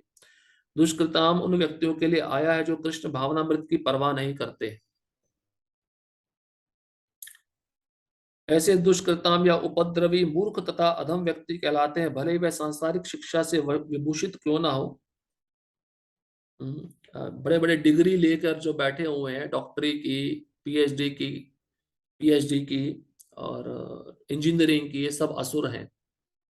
हाँ, उस डिग्री का उपयोग अगर भक्ति में लगाएंगे, सेवा में लगाएंगे भगवान के, तब असुर नहीं है। इसलिए सांसारिक शिक्षा से जो विभूषित रहते हैं उनको भी यहाँ पे असुर कहा गया है, क्योंकि उनके अंदर कृष्ण चेतना नहीं होती। इसके विपरीत यदि कोई 100% कृष्ण भावनामृत में लगा रहता है तो वह विद्वान या सुसंस्कृत ना भी हो, फिर भी वह साधु माना जाता है। तो भक्त होना बहुत जरूरी है। जहां तक अनीश्वरवादियों का प्रश्न है, भगवान के लिए आवश्यक नहीं कि वह इनके विनाश के लिए उस रूप में अवतरित हो जिस रूप में वह रावण तथा कंस का वध करने के लिए हुए थे। अनीश्वरवादी मतलब नास्तिकवादी। तो भगवान तो अपनी भ्रुकुटी से इन असुरों का वध कर सकते हैं, अपनी इच्छा से उन असुरों का वध करते हैं, तो स्वयं क्यों आते हैं? स्वयं इसलिए आते हैं अपने भक्तों को प्रेम देने के लिए, भक्तों की इच्छा पूरी करने के लिए, भक्तों से आदान प्रदान करने के लिए। भगवान के ऐसे अनेक अनुचर हैं जो असुरों का संहार करने में सक्षम हैं, किंतु भगवान तो अपने उन निष्काम भक्तों को तुष्ट करने के लिए विशेष रूप से अवतार लेते हैं जो असुरों द्वारा निरंतर तंग किए जाते हैं। जैसे प्रहलाद महाराज इतने तंग किए जा रहे थे असुर हिरण्यकशिपु के द्वारा, तो भगवान ने वो रूप धारण क्यों किया? भक्तों को प्रेम देने के लिए, क्योंकि भक्त उस रूप को देख के नहीं डरता, असुर लोग डरते हैं। असुर भक्तों को तंग करता है, भले ही वह उसका सगा संबंधी क्यों ना हो। यद्यपि प्रहलाद महाराज हिरण्यकशिपु के पुत्र थे, किंतु तो भी वे अपने पिता द्वारा उत्पीड़ित थे। इसी प्रकार कृष्ण की माता देवकी यद्यपि कंस की बहन थी, किंतु उन्हें तथा उनके पति वसुदेव को इसलिए दंडित किया गया था क्योंकि उनसे कृष्ण को जन्म लेना था। अतः भगवान कृष्ण मुख्यतः देवकी के उद्धार करने के लिए प्रकट हुए थे, कंस को मारने के लिए नहीं, किंतु ये दोनों कार्य एक साथ संपन्न हो गए। अतः यह कहा जाता है कि भगवान भक्त का उद्धार करने तथा दुष्ट असुरों का संहार करने के लिए विभिन्न अवतार लेते हैं। तो बहुत सारे उदाहरण प्रभुपाद जी तात्पर्य में बता दिए। कृष्णदास कविराज कृत चैतन्य चरितमृत के निम्नलिखित श्लोकों मध्य 20वां अध्याय 263 से लेकर 264 से अवतार के सिद्धांतों का सारांश प्रकट होता है। सृष्टि हेतु ए मूर्ति प्रपंच अवतरे, सही ईश्वर मूर्ति अवतार नाम धरे, मायातीत परव्यों में सवार अवस्थान, विश्व अवतरी धरे अवतार नाम। अवतार अथवा ईश्वर का अवतार भगवत धाम से भौतिक प्राकट्य हेतु होता है। ईश्वर का वह विशिष्ट रूप जो इस प्रकार अवतरित होता है अवतार कहलाता है। ऐसे अवतार भगवत धाम में स्थित रहते हैं। जब वह भौतिक सृष्टि में उतरते हैं तो उन्हें अवतार कहा जाता है। अवतार मतलब भगवान के धाम से नीचे उतरना। अवतार कई तरह के होते हैं। यथा पुरुष अवतार। पुरुष अवतार मतलब 3 विष्णु हैं, काणोदक क्षय विष्णु, क्षीरोदक क्षय विष्णु और गर्भोदक क्षय विष्णु, इसको पुरुष अवतार कहते हैं। गुणावतार, गुणावतार भी 3 है। सत्वगुण का अवतार स्वयं विष्णु है, रजोगुण का अवतार ब्रह्मा है, तमोगुण का अवतार शिव जी है। लीलावतार, लीलावतार मतलब मत्स्य, मछली के रूप में आया, कुछ लीला किया। नरसिंह, वामन लीलावतार। शक्तावेश अवतार पृथु महाराज, नारद मुनि, 4 कुमार, ये शक्तावेश अवतार, इनको शक्ति प्रदान कर दिया। मनवंतर अवतार, युगावतार, युगावतार स्वयं चैतन्य महाप्रभु है। इन सब का इस ब्रह्मांड में क्रमानुसार अवतरण होता है, किंतु भगवान कृष्ण आदि भगवान है और समस्त अवतारों के उद्गम है। भगवान श्री कृष्ण शुद्ध भक्तों की चिंताओं को दूर करने के विशिष्ट प्रयोजन से अवतार लेते हैं, जो उन्हें उनकी मूल वृंदावन लीलाओं के रूप में देखने के उत्सुक रहते हैं। अतः कृष्ण अवतार का मूल उद्देश्य अपने निष्काम भक्तों को प्रसन्न करना है। भगवान के आने का प्रयोजन क्या है? भक्तों को प्रसन्न करना। असुरों का वध तो अपनी इच्छा से वे कर सकते हैं। भगवान के भक्त इच्छुक होते हैं, उत्सुक होते हैं कृष्ण की लीलाओं को देखने के लिए। भगवान का वचन है कि वे प्रत्येक युग में अवतरित होते रहते हैं। इससे सूचित होता है कि वे कलयुग में भी अवतार लेते हैं, जैसा कि श्रीमद् भागवत में कहा गया। और कि कलयुग के अवतार भगवान चैतन्य महाप्रभु हैं, जिन्होंने संकीर्तन आंदोलन के द्वारा कृष्ण पूजा का प्रसार किया और पूरे भारत में कृष्ण भावनामृत का विस्तार किया। उन्होंने यह भविष्यवाणी की कि संकीर्तन की यह संस्कृति सारे विश्व के नगर नगर तथा ग्राम ग्राम में फैलेगी। भगवान चैतन्य को गुप्त रूप में किंतु प्रकट रूप में नहीं, उपनिषदों, महाभारत तथा भागवत जैसे शास्त्रों के गुह्य अंशों में वर्णित किया गया है।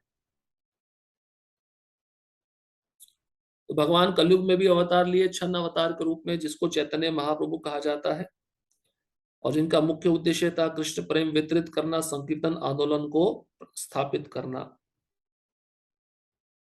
तो भगवान का अवतरण ये शास्त्रों में दिया गया है, शास्त्रों में इनका वर्णन है। भगवान कृष्ण के भक्तगण भगवान चैतन्य के संकीर्तन आंदोलन द्वारा अत्यधिक आकर्षित रहते हैं। भगवान का यह अवतार दुष्टों का विनाश नहीं करता, अपितु अपनी अहेतु की कृपा से उनका उद्धार करता है, जैसे जगाई मधाई। तो अन्य अवतारों में भगवान अपने अस्त्र शस्त्रों के द्वारा दुष्टों को, राक्षसों को मारते हैं, लेकिन चैतन्य महाप्रभु के अवतार में भगवान किसी को मारते नहीं, उनको कृष्ण प्रेम प्रदान करते हैं। जैसे उदाहरण के रूप में जगाई मधाई, उनको प्रेम उन्होंने दिया।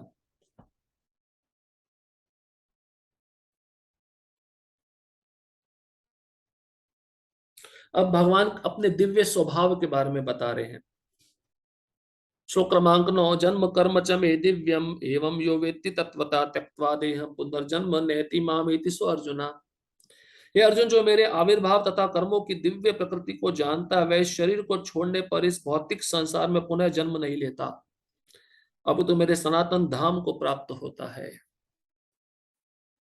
तो भगवान कहते हैं मेरा जन्म और मेरा कर्म, कर्म मतलब लीलाएं, ये दोनों दिव्य प्रकृति के हैं, मतलब 3 गुणों से संबंधित नहीं है। और इसको जो कोई भी जान लेता तत्वतः, तत्वतः मतलब सत्य, सत्य मान लेता है, तो शरीर छोड़ने के पश्चात वह पुनः इस भौतिक संसार में कभी भी वापस नहीं आता। कहाँ जाता है? भगवान के सनातन धाम में प्रवेश करता है। तात्पर्य छठे श्लोक में भगवान के दिव्य धाम से उनके अवतरण की व्याख्या हो चुकी है।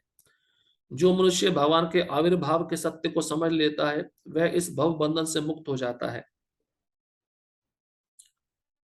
और इस शरीर को छोड़ते हुए तुरंत भगवान के धाम को लौट जाता है। भव बंधन से जीव की ऐसी मुक्ति सरल नहीं है। निर्विशेषवादी तथा योगी जन पर्याप्त कष्ट तथा अनेकानेक जन्मों के बाद ही मुक्ति प्राप्त कर पाते। इतने पर भी उन्हें जो मुक्ति भगवान की निराकार ब्रह्म ज्योति में तदात्म्य प्राप्त करने के रूप में मिलती है वह आंशिक होती है और इस भौतिक संसार में लौट आने का भय बना रहता है। आंशिक मतलब थोड़े समय के लिए रहते हैं, फिर वापस आना पड़ता है। निर्विशेषवादियों को और योगियों को जो ब्रह्म ज्योति में प्रवेश करना चाहते हैं, जो मुक्ति चाहते हैं।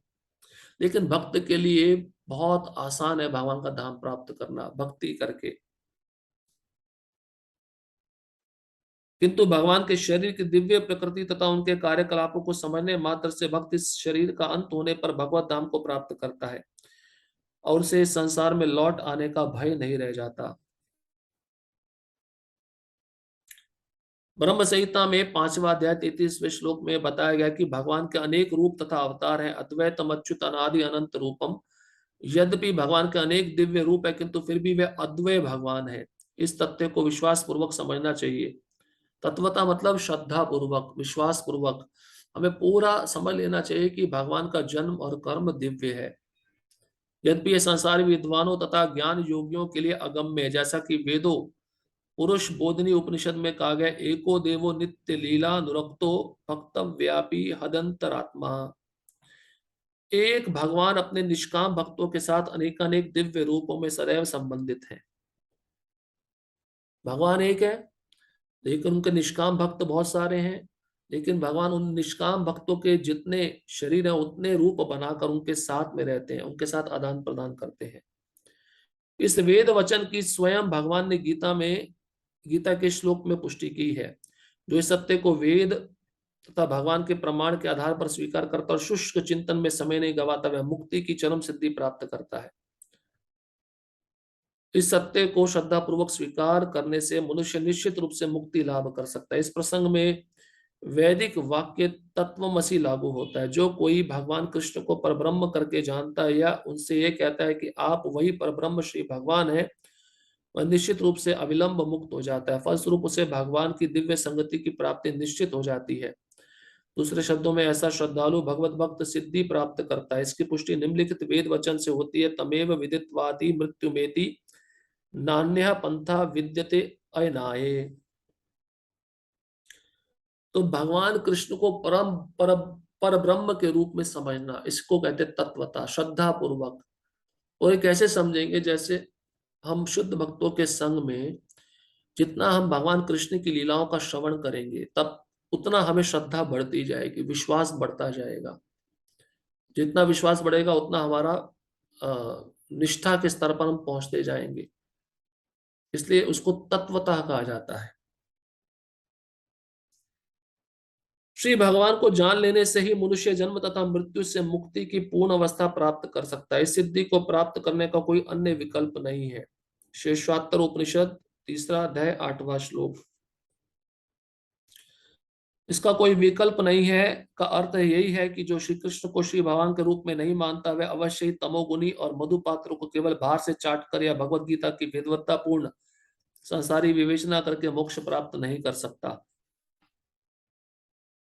तो तत्वता जो नहीं समझता भगवान को तो वह तमोगुनी है और भगवान को भगवान के रूप में नहीं मानता।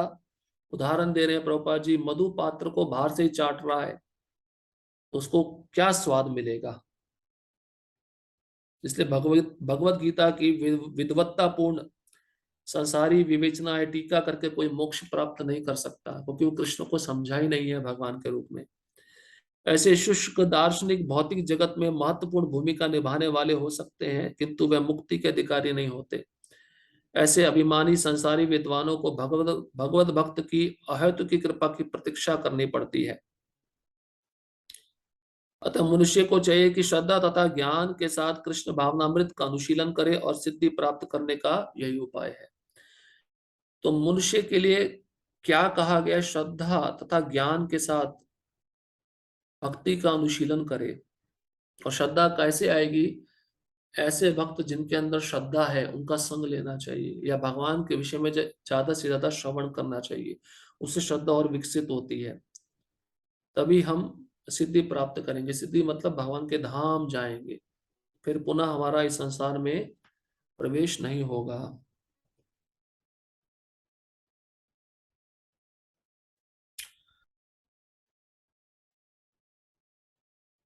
अब भगवान अर्जुन को बताते हैं कि जब कोई मेरे दिव्य स्वभाव को जान लेता है तो उसका परिणाम क्या है।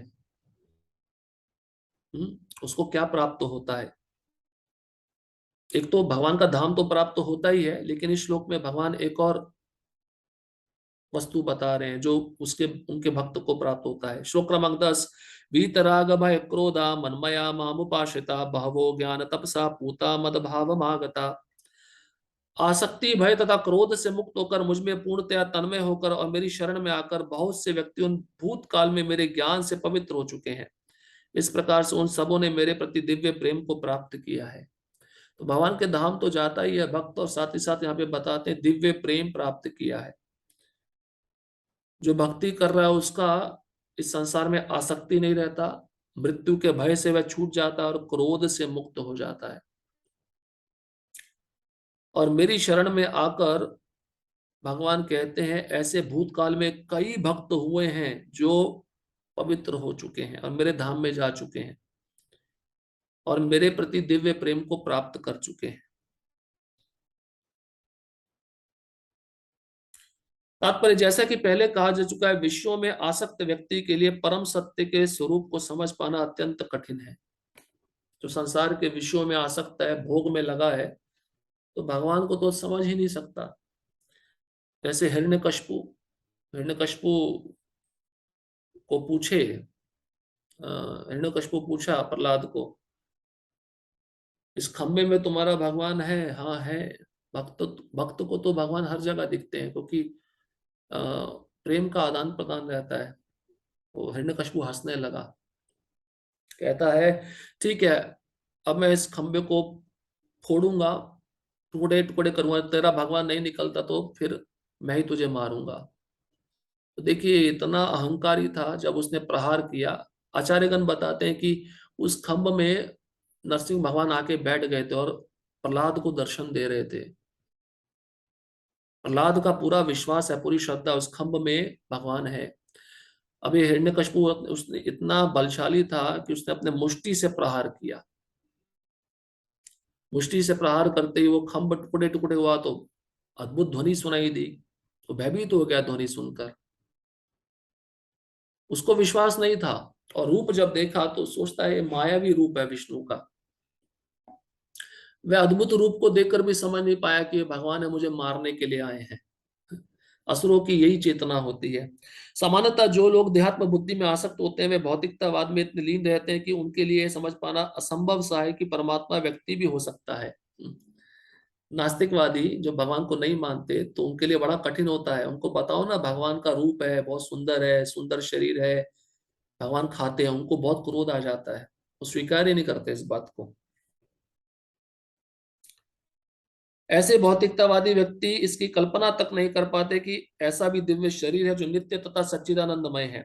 भौतिकतावादी धारणा के अनुसार शरीर नाशवान, अज्ञानमय तथा अत्यंत दुखमय होता है। अतः जब लोगों को भगवान के साकार रूप के विषय में बताया जाता है तो उनके मन में शरीर की यही धारणा बनी रहती है। सही बात है। हम अपने शरीर को देखते हैं कि इतना गंदा है, मतलब दूषित है, तो हम भगवान के शरीर को जब भगवान के शरीर के बारे में पता चलता है तो यही धारणा हमारी भगवान के प्रति भी होती है। जैसे हम विवाह किए हैं तो भगवान भी विवाह करते हैं, हम बच्चे पैदा करते हैं तो भगवान भी वैसे बच्चे पैदा करते हैं। तो ये भौतिकतावादी का यही दृष्टिकोण है, इसलिए वो भगवान को समझ नहीं पाता।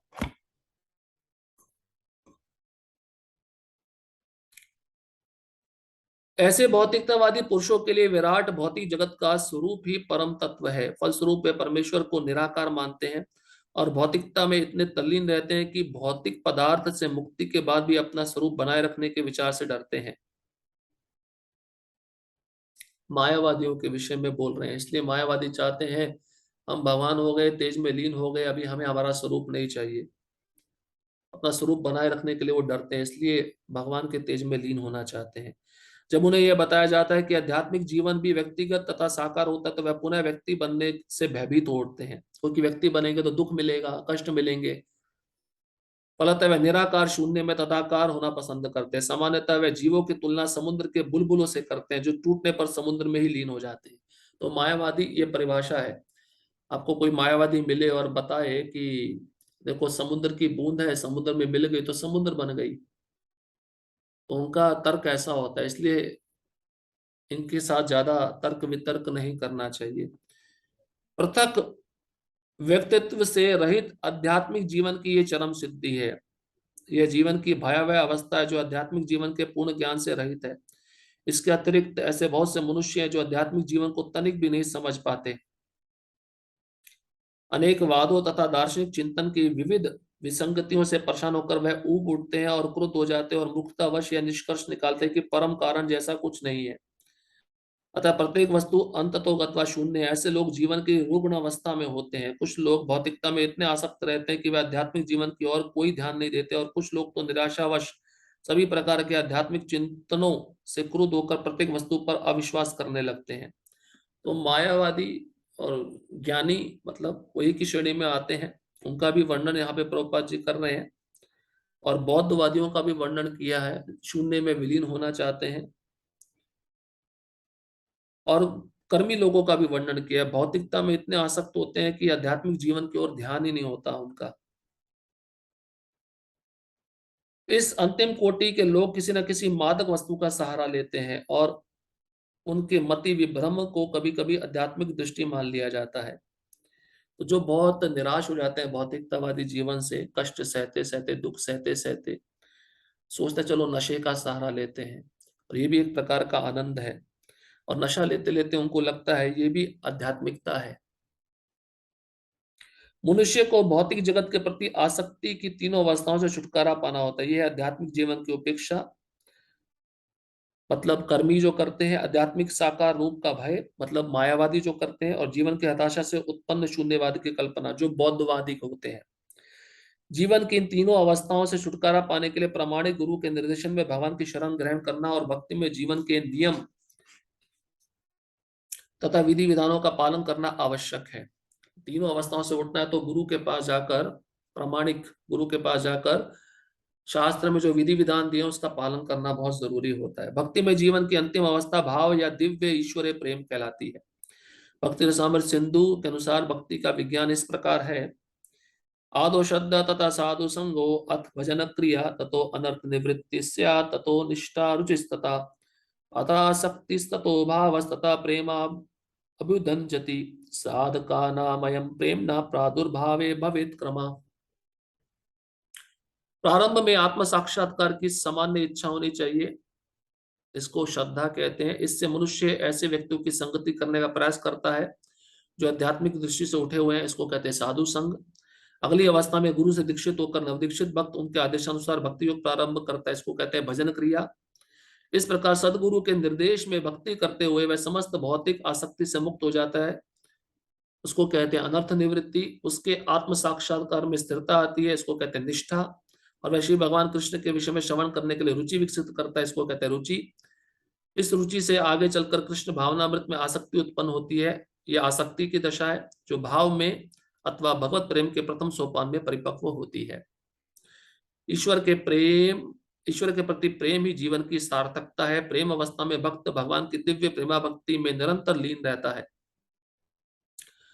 अतः भक्ति की मंद विधि से प्रामाणिक गुरु के निर्देश में सर्वोच्च अवस्था प्राप्त की जा सकती है, और समस्त भौतिक आसक्ति व्यक्तिगत आध्यात्मिक स्वरूप के भय तथा शून्यवाद से उत्पन्न हताशा से मुक्त हुआ जा सकता है। तभी मनुष्य को अंत में भगवान के धाम की प्राप्ति हो सकती है। तीनों प्रकार की अवस्थाओं से कैसे मुक्त होंगे? जब हम भगवान की प्रेमा भक्ति करेंगे तभी हम भगवान के धाम को प्राप्त कर सकते हैं।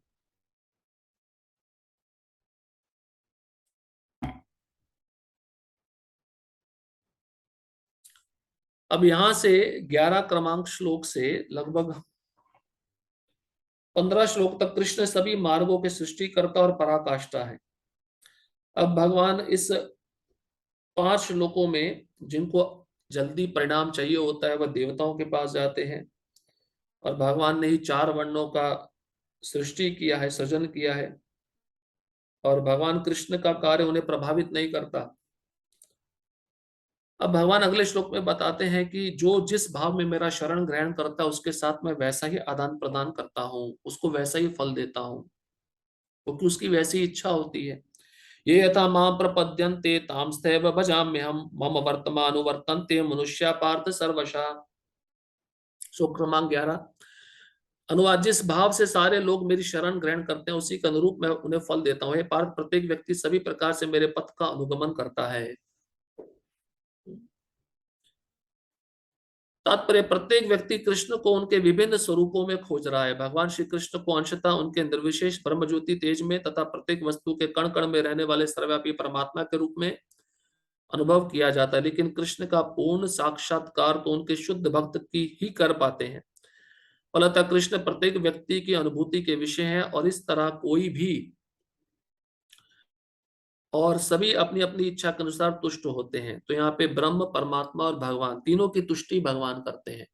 जो ब्रह्म ज्योति में लीन होना चाहते हैं मायावादी, उनको भी तुष्ट करते हैं। जो कण कण में खोज रहे हैं परमात्मा को योगी, उनकी भी इच्छा पूरी करते हैं। और भक्त जो साकार रूप की पूजा करते हैं, भगवान उन भक्तों की भी इच्छा पूर्ण करते हैं। दिव्य जगत में भी कृष्ण अपने शुद्ध भक्तों के साथ दिव्य भाव से विनिमय करते हैं, जिस तरह के भक्त उन्हें चाहता है। तो नंद बाबा चाहते हैं कि मैं कृष्ण का पिता बनूं, तो भगवान उनके साथ वैसे ही आदान प्रदान करते हैं। गोपियों में श्रीमती राधा रानी चाहती मैं कृष्ण से माधुर्य रस में आदान प्रदान करूं, तो कृष्ण के साथ वैसे ही आदान प्रदान करते हैं। कोई एक भक्त कृष्ण को परम स्वामी के रूप में चाह सकता है, दूसरा अपने सखा के रूप में, तीसरा अपने पुत्र के रूप में, और चौथा अपने प्रेमी के रूप में। जैसा भक्त का भाव रहता है भगवान वैसे बन जाते हैं। कृष्ण सभी भक्तों को समान रूप से उनके प्रेम की प्रगाढ़ता के अनुसार फल देते हैं। भौतिक जगत में भी ऐसी ही विनिमय की अनुभूतियां होती हैं, और वे विभिन्न प्रकार के भक्तों के अनुसार भगवान द्वारा संभाव से विनिमय की जाती हैं। शुद्ध भक्त यहाँ पर और दिव्य धाम में भी कृष्ण का सानिध्य प्राप्त करते हैं और भगवान की साकार सेवा कर सकते हैं। तो भगवान का संग इस भौतिक जगत में विग्रह के साथ मिलता है, उनकी सेवा करके मिलता है, उनके भक्तों का संग करके मिलता है, और आध्यात्मिक जगत में तो भगवान रहते ही हैं। इस तरह वे उनकी प्रेमा भक्ति का दिव्य आनंद प्राप्त करते, किंतु जो निर्विशेषवादी और जो जीवात्मा के अस्तित्व को मिटाकर आध्यात्मिक आत्मघात करना चाहते हैं, कृष्ण उनको भी अपने तेज में लीन करके उनकी सहायता करते हैं। ऐसे निर्विशेषवादी सच्चिदानंद भगवान को स्वीकार नहीं करते, फलतः वे अपने व्यक्तित्व को मिटाकर भगवान की दिव्य सगुण भक्ति के आनंद को प्राप्त नहीं करते। तो एक दृष्टांत आता है भागवतम में भी, जब कृष्ण मल्ल युद्ध के लिए मथुरा में प्रवेश कर रहे थे, कंस ने बुलाया था, तो मल्ल युद्ध में चाणूर मुष्टिक थे, उनको भगवान कैसे दिख रहे थे? काल के रूप में। कंस को कैसे दिख रहे थे? मृत्यु के रूप में। वहां पर रहने वाली जो गोपियां हैं उनको, वहां की जो युवती है, तरुणी है, उनको कैसे दिख रहे थे? उनको दिख रहे थे एक कामदेव के रूप में। वहां पे जो मित्र बैठे थे, सखा थे, उनको मित्र के रूप में दिख रहे थे। वहां पे वृद्ध गोपियां थे, उनको अपने पुत्र के रूप में दिख रहे थे। तो जिसकी जैसी भावना होती है भगवान उसको वैसे ही रूप का दर्शन कराते हैं। उनमें से कुछ जो निर्विशेष सत्ता में दृढ़ता पूर्वक स्थित नहीं हो पाते, वे अपनी कार्य करने की सुप्त इच्छाओं को प्रदर्शित करने के लिए इस भौतिक क्षेत्र में वापस आते हैं। तो मायावादी कुछ समय के लिए ही ब्रह्म तेज में रहते हैं, निर्विशेष सत्ता में रहते हैं, लेकिन उनकी इच्छा होती है हमें कुछ कार्य करना है, क्योंकि जीवात्मा कार्य की किए बिना रह नहीं सकता है। तो उनकी इस इच्छा को वह पूर्ण करने के लिए वापस इस भौतिक संसार में आते हैं। और कौन सा काम करते हैं? परोपकारवाद। स्कूल खोलो, धर्मशालाएं खोलो, हॉस्पिटल खोलो। उन्हें वैकुंठ लोक में प्रवेश करने नहीं दिया जाता, किंतु उन्हें भौतिक लोक में कार्य करने का अवसर प्रदान किया जाता है। जो सकाम कर्मी है, भगवान उन्हें यज्ञेश्वर के रूप में उनके कर्मों का वांछित फल देते हैं। जो योगी या योग शक्ति की खोज में रहते हैं, उन्हें योग शक्ति प्रदान करते हैं। दूसरे शब्दों में, प्रत्येक व्यक्ति की सफलता भगवान की कृपा पर आश्रित रहती है, और समस्त प्रकार की आध्यात्मिक विधियां एक ही पथ में सफलता की विभिन्न कोटियां हैं। अतः जब तक कोई कृष्ण भावनामृत की सर्वोच्च सिद्धि तक नहीं पहुंच जाता तब तक सारे प्रयास अपूर्ण रहते हैं, जैसा कि श्रीमद् भागवत में कहा गया, अकामा सर्व कामो वा मोक्ष काम उदारदी तीव्रेण भक्ति योगेन यजेत पुरुषम परम। मनुष्य चाहे निष्काम हो या फल का इच्छुक हो या मुक्ति का इच्छुक ही क्यों ना हो, उसे पूरे सामर्थ्य से भगवान की सेवा करनी चाहिए, जिससे उसे पूर्ण सिद्धि प्राप्त हो सके। इसका पर्यवसान कृष्ण भावनामृत में होता है। तो तीन प्रकार के लोग हैं। अकामा मतलब भक्त जिनकी कोई कामना नहीं, सर्व काम मतलब जिनकी सभी कामनाएं हैं, और मोक्ष काम जो भगवान में लीन होना चाहते हैं, मुक्ति के इच्छुक हैं। इन तीनों को भगवान कृष्ण के पास जाकर उनकी तीव्रता पूर्वक भक्ति करनी चाहिए, जिससे उनकी इच्छाएं पूर्ण होंगी। अब भगवान जो देवताओं के पास जाते हैं, उनकी पूजा में लगना चाहते हैं, तो भगवान उन देवताओं के उपासक से कैसा आदान प्रदान करते हैं, यहाँ पे वर्णन करें। श्लोक क्रमांक 12। कांक्षता कर्मणाम सिद्धि यजंता ये देवता क्षिप्रम ही मानुषे लोके सिद्धिर्भवति कर्मजा। इस संसार में मनुष्य सकाम कर्मों में सिद्धि चाहते हैं, फलस्वरूप वे देवताओं की पूजा करते हैं। निस्संदेह संसार में मनुष्यों को सकाम कर्म का फल शीघ्र प्राप्त होता है। देवताओं की पूजा करने वालों को फल जल्दी मिलता है ना, इसलिए वो रुक नहीं पाते, धैर्य होता नहीं। तात्पर्य, इस जगत में देवताओं के विषय में भ्रांत धारणा है, और विद्वत्ता का दंभ करने वाले अल्पज्ञ मनुष्य देवताओं को परमेश्वर के विभिन्न रूप मान बैठते हैं। तो देवताओं को ही भगवान मानने लगते हैं अल्पज्ञ लोग, कम बुद्धि वाले लोग। वस्तुतः ये देवता ईश्वर के विभिन्न रूप नहीं होते, किंतु ये ईश्वर के विभिन्न अंश होते हैं। विभिन्न रूप तो कूर्म, मत्स्य, नरसिंह ये रूप है, लेकिन ये देवता भगवान के अंश है, रूप नहीं है। ईश्वर तो एक है किंतु अंश अनेक है। वेदों का कथन है नित्यो नित्य नाम, ईश्वर एक है, ईश्वर परमः कृष्ण, कृष्ण ही एकमात्र परमेश्वर है। और सभी देवताओं को इस भौतिक जगत का प्रबंध करने के लिए शक्तियां प्राप्त है। ये देवता जीवात्माएं हैं, नित्यानाम, जिन्हें विभिन्न मात्रा में भौतिक शक्ति प्राप्त है। वे कभी परमेश्वर नारायण, विष्णु या कृष्ण के तुल्य नहीं हो सकते। देवता कभी भगवान के तुल्य नहीं हो सकते, ये भी जीवात्माएं हैं। ब्रह्मा जी भी जीवात्मा है, जीव तत्व में आते हैं। शिव जी जीवात्मा नहीं है, उनका तत्व अलग है, वो शिव तत्व है। जो व्यक्ति ईश्वर तथा देवताओं को एक स्तर पर सोचता है वह नास्तिक या पाषंडी कहलाता है। तो गणपति को भगवान मानना और दुर्गा को भगवान मानना, ये पाषंडी नास्तिक लोग हैं। जहां तक कि ब्रह्मा तथा शिव जी जैसे बड़े बड़े देवता भी परमेश्वर की समता नहीं कर सकते। वास्तव में ब्रह्मा तथा शिव जैसे देवताओं द्वारा भगवान की पूजा की जाती है।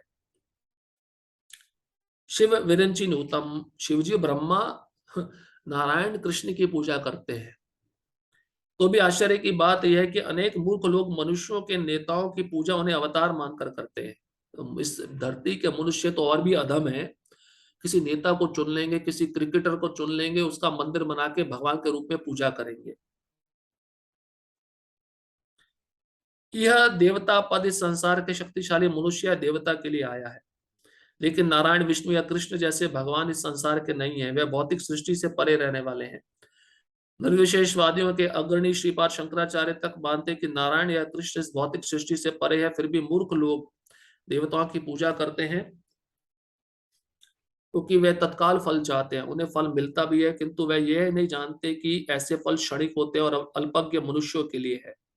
तो देवताओं से प्राप्त किया हुआ फल कैसा होता है? क्षणिक ही तो होता है। ऐसे रावण ने लंका प्राप्त की शिव जी से, मर गया, क्षणिक थी। हिरण्यकशिपु ने वरदान प्राप्त किया ब्रह्मा जी से, वो भी मर गया, क्षणिक था। लेकिन ध्रुव महाराज ने भगवान विष्णु से जो वरदान प्राप्त किया वो आज भी शाश्वत है। और भगवान बोले प्रलय के बाद भी तुम्हारा ध्रुव लोक नष्ट नहीं होगा, इसलिए भगवान के पास जाके ही मांगना चाहिए। भस्मासुर था, शिव जी के पास जाकर वरदान मांगा, जिसके सिर पे हाथ रखो वो भस्म हो जाए। तो सबसे पहले उसने प्रयोगशाला अपनाई शिव जी के ऊपर। तो अल्पज्ञ लोग हैं, देवताओं के पास जाते हैं, इनकी सारी भौतिक इच्छा रहती है।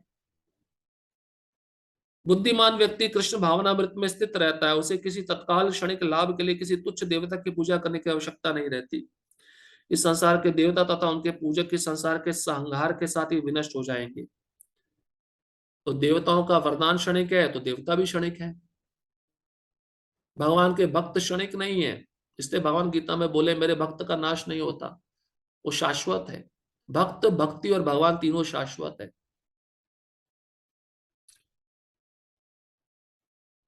तो देवता जब मृत्यु को प्राप्त होते हैं तो उनके पूजक भी मृत्यु को प्राप्त हो जाते हैं, इस संसार का संहार होते ही। देवताओं के वरदान भी भौतिक तथा क्षणिक होते हैं। ये भौतिक संसार तथा इसके निवासी, जिनमें देवता तथा उनके पूजक भी सम्मिलित हैं, विराट सागर में बुलबुलों के समान है। किंतु इस संसार में मानव समाज क्षणिक वस्तुओं यथा संपत्ति, परिवार तथा भोग की सामग्री के पीछे पागल रहता है। ऐसी क्षणिक वस्तुओं को प्राप्त करने के लिए लोग देवताओं की या मानव समाज के शक्तिशाली व्यक्तियों की पूजा करते हैं। अच्छा पति चाहिए तो शिव जी के पास जाते हैं, अच्छी पत्नी चाहिए तो पार्वती के पास जाते हैं, अच्छा शरीर चाहिए तो सूर्य की पूजा करते हैं, अच्छी विद्या चाहिए तो सरस्वती की पूजा करते हैं। सब देवताओं की पूजा की लिस्ट है। और ये सब वरदान क्षणिक है, क्योंकि देवता स्वयं क्षणिक है। और लोग संसार के इन्हीं भोगों के पीछे पागल है। जन्म देहि, सुंदरिम देहि, धनम देहि।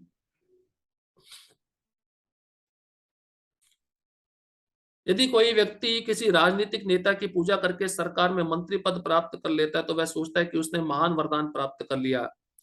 इसलिए सभी व्यक्ति तथाकथित नेताओं को साष्टांग प्रणाम करते हैं, जिससे वे क्षणिक वरदान प्राप्त कर सकें।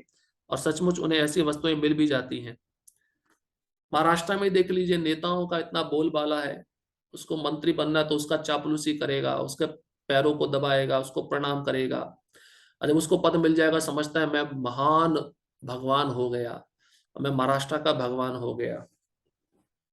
लेकिन उसको पता नहीं है ये महाराष्ट्र राज्य भी रहने वाला नहीं है, तुम भी रहने वाले नहीं हो, और जनता भी रहने वाली नहीं है जिन्होंने तुमको वोट दिया। ऐसे मूर्ख व्यक्ति संसार के कष्टों के स्थायी निवारण के लिए कृष्ण भावनामृत में अभिरुचि नहीं दिखाते। ऐसे नेताओं की इच्छा रहती है संसार में रहे, सुखमय है, कोई कष्ट ही नहीं है, इसलिए भक्ति में रुचि नहीं दिखाते।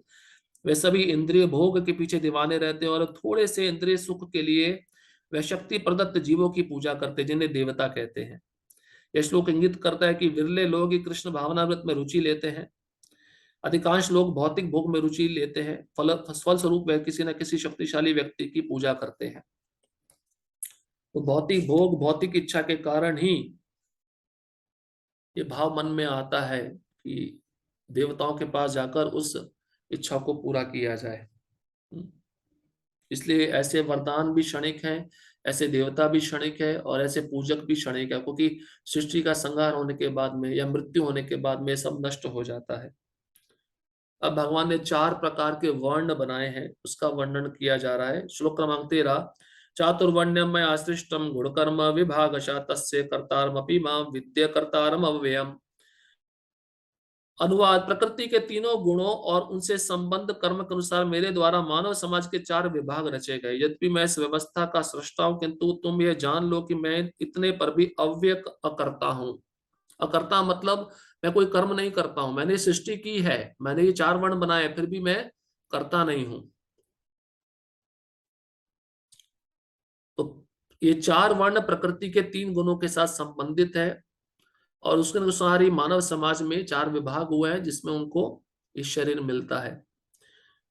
तात्पर्य: भगवान प्रत्येक वस्तु के सृष्टा है, प्रत्येक वस्तु उनसे उत्पन्न है, उनके ही द्वारा पालित है, और प्रलय के बाद प्रत्येक वस्तु उन्हीं में समा जाती है। अतः वही वर्णाश्रम व्यवस्था के सृष्टा है, जिसमें सर्वप्रथम बुद्धिमान मनुष्य का वर्ग आता है, जो सत्वगुणी होने के कारण ब्राह्मण कहलाते हैं। पहले है ब्राह्मण, जो सत्व गुण में स्थित रहते हैं, बुद्धिमान है। द्वितीय वर्ग प्रशासक वर्ग है, जिन्हें रजोगुणी होने के कारण क्षत्रिय कहा जाता है। वणिक वर्ग या वैश्य कहलाने वाले लोग रजो तथा तमोगुण के मिश्रण से युक्त होते हैं, और शूद्र या श्रमिक वर्ग के लोग तमोगुणी होते हैं। मानव समाज के इन 4 विभागों की सृष्टि करने पर भी भगवान कृष्ण इनमें से किसी विभाग वर्ण में नहीं आते, क्योंकि वे उन जीवों में से नहीं है जिनका एक अंश मानव समाज के रूप में है। मानव समाज भी किसी अन्य पशु समाज के तुल्य है, किंतु मनुष्य को पशु स्तर से ऊपर उठाने के लिए ही उपयुक्त वर्णाश्रम की रचना की गई, जिससे कर्मिक रूप से कृष्ण भावनामृत विकसित हो सके। तो 4 वर्ण 4 आश्रम क्यों बनाए हैं? मनुष्य बनने के लिए, क्योंकि मनुष्य पशु योनि में ही रहेगा अगर ये वर्ण और आश्रम की प्रणाली के अनुसार कार्य नहीं करता। तो सबसे पहला वर्ग है ब्राह्मणों का, जो बुद्धिमान है, सत्वगुण में रहते हैं। दूसरा है क्षत्रियों का, जो रजोगुणी होते हैं। तीसरा है वैश्यों का, जिनमें रजोगुण ज्यादा होता है, तमोगुण की मात्रा कम होती है। और चौथे हैं शूद्र, जिनमें पूरा तमोगुण रहता है। किसी विशेष व्यक्ति की किसी कार्य के प्रति प्रवृत्ति का निर्धारण उसके द्वारा अर्जित प्रकृति के गुणों द्वारा किया जाता है। व्यक्ति किस श्रेणी में है उसके गुण के अनुसार आप पहचान सकते हो। ये ब्राह्मण है, क्षत्रिय, वैश्य, शूद्र है, उसके गुण प्रकट कर देंगे। गुणों के अनुसार जीवन के लक्षणों का वर्णन इस ग्रंथ के 18वें अध्याय में हुआ है। किंतु कृष्ण भावना भावित व्यक्ति ब्राह्मण से भी बढ़कर होता है। तो भक्त जो होता है वो ब्राह्मण से भी श्रेष्ठ है। यद्यपि गुण के अनुसार ब्राह्मण को ब्रह्म या परम सत्य के विषय में ज्ञान होना चाहिए, किंतु उनमें से अधिकांश भगवान कृष्ण के निर्विशेष ब्रह्म स्वरूप को ही प्राप्त कर पाते। किंतु जो मनुष्य ब्राह्मण के सीमित ज्ञान को लांग कर भगवान श्री कृष्ण के ज्ञान तक पहुंच जाता है, वही कृष्ण भावना भावित होता है, अर्थात वैष्णव होता है। ब्रह्म जानाति थी ब्राह्मणा, ब्राह्मण कहते हैं जो ब्रह्म को जानता है, मतलब आत्मा को जानता है, लेकिन परमात्मा को पूरी तरह नहीं जान पाता। लेकिन वैष्णव ब्रह्म को भी जानता है और परब्रह्म को भी जानता है, भगवान को भी जानता है और आत्मा को भी जानता है। कृष्ण को विशेष रूप से जानता है, उसको कहते हैं वैष्णव। कृष्ण भावनामृत में कृष्ण के विभिन्न अंशों तथा राम, नरसिंह, वराह आदि का ज्ञान सम्मिलित रहता है। और जिस तरह कृष्ण मानव समाज की इस चातुर्वर्ण्य प्रणाली से परे है, उसी तरह कृष्ण भावना भावित व्यक्ति भी इस चातुर्वर्ण्य प्रणाली से परे होता है, चाहे हम इसे जाति का विभाग कहें, चाहे राष्ट्र अथवा संप्रदाय का। तो भक्त इन चार वर्णों में नहीं आता। शुद्ध भक्त की बात हो रही है, जो उपाधियों से मुक्त है, शारीरिक लक्षणों से मुक्त है। कि वैष्णव जो पद्धति है, वैष्णव जो पदवी है, जो दास की पदवी है, वो शाश्वत है, वो चार वर्णों चार आश्रमों में नहीं आती। इसलिए भक्त बनना चाहिए और भक्त बनकर भगवान की सेवा करनी चाहिए।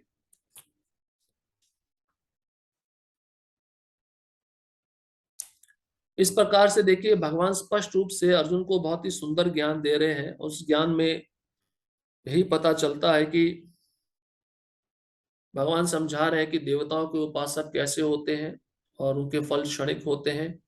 उसके पश्चात जो देवताओं के उपासक मेरे पास आते हैं, उनकी श्रद्धा का विकास मैं कैसे करता हूँ। और चार वर्ण मेरे द्वारा ही बनाए गए हैं। इन वर्णों में व्यक्ति गुणों के अनुसार जाना जाता है। और आज के सत्र में हमने ये भी श्रवण किया कि भगवान ने ज्ञान सूर्यदेव को दिए, ये बहुत प्राचीन ज्ञान है। और अर्जुन प्रश्न पूछता है, सूर्यदेव आपसे पहले थे, सूर्यदेव आपसे पहले हुए हैं, आप तो अभी हैं, तो मैं कैसे जानूं कि आपने उनको ज्ञान दिया। तो भगवान कहते हैं, मेरे भी जन्म हो चुके हैं, आपके भी जन्म हो चुके हैं, लेकिन मैं उन जन्मों को जानता हूं, आप नहीं जानते हो। हम्म। इससे पता चलता है जीवात्मा और भगवान में क्या अंतर है। तो आज का सत्र हम यहीं पे समाप्त करते हैं। अगले सत्र में भगवान स्पष्ट रूप से बताएंगे कि कर्म के फल मुझे प्रभावित नहीं करते हैं, ना मैं कर्म फल की कामना करता हूं, और कर्म के फल मुझे पाश में भी बांध नहीं सकते। हम्म। उसके पश्चात ज्ञान के स्तर पर कर्म को कैसे समझा जाए, वो हम अगले सत्र में श्रवण करेंगे। हरे कृष्णा कृष्णा कृष्णा हरे हरे, हरे राम राम राम हरे हरे। श्रील प्रभुपाद की जय, श्री श्री राधा श्याम सुंदर जी की जय।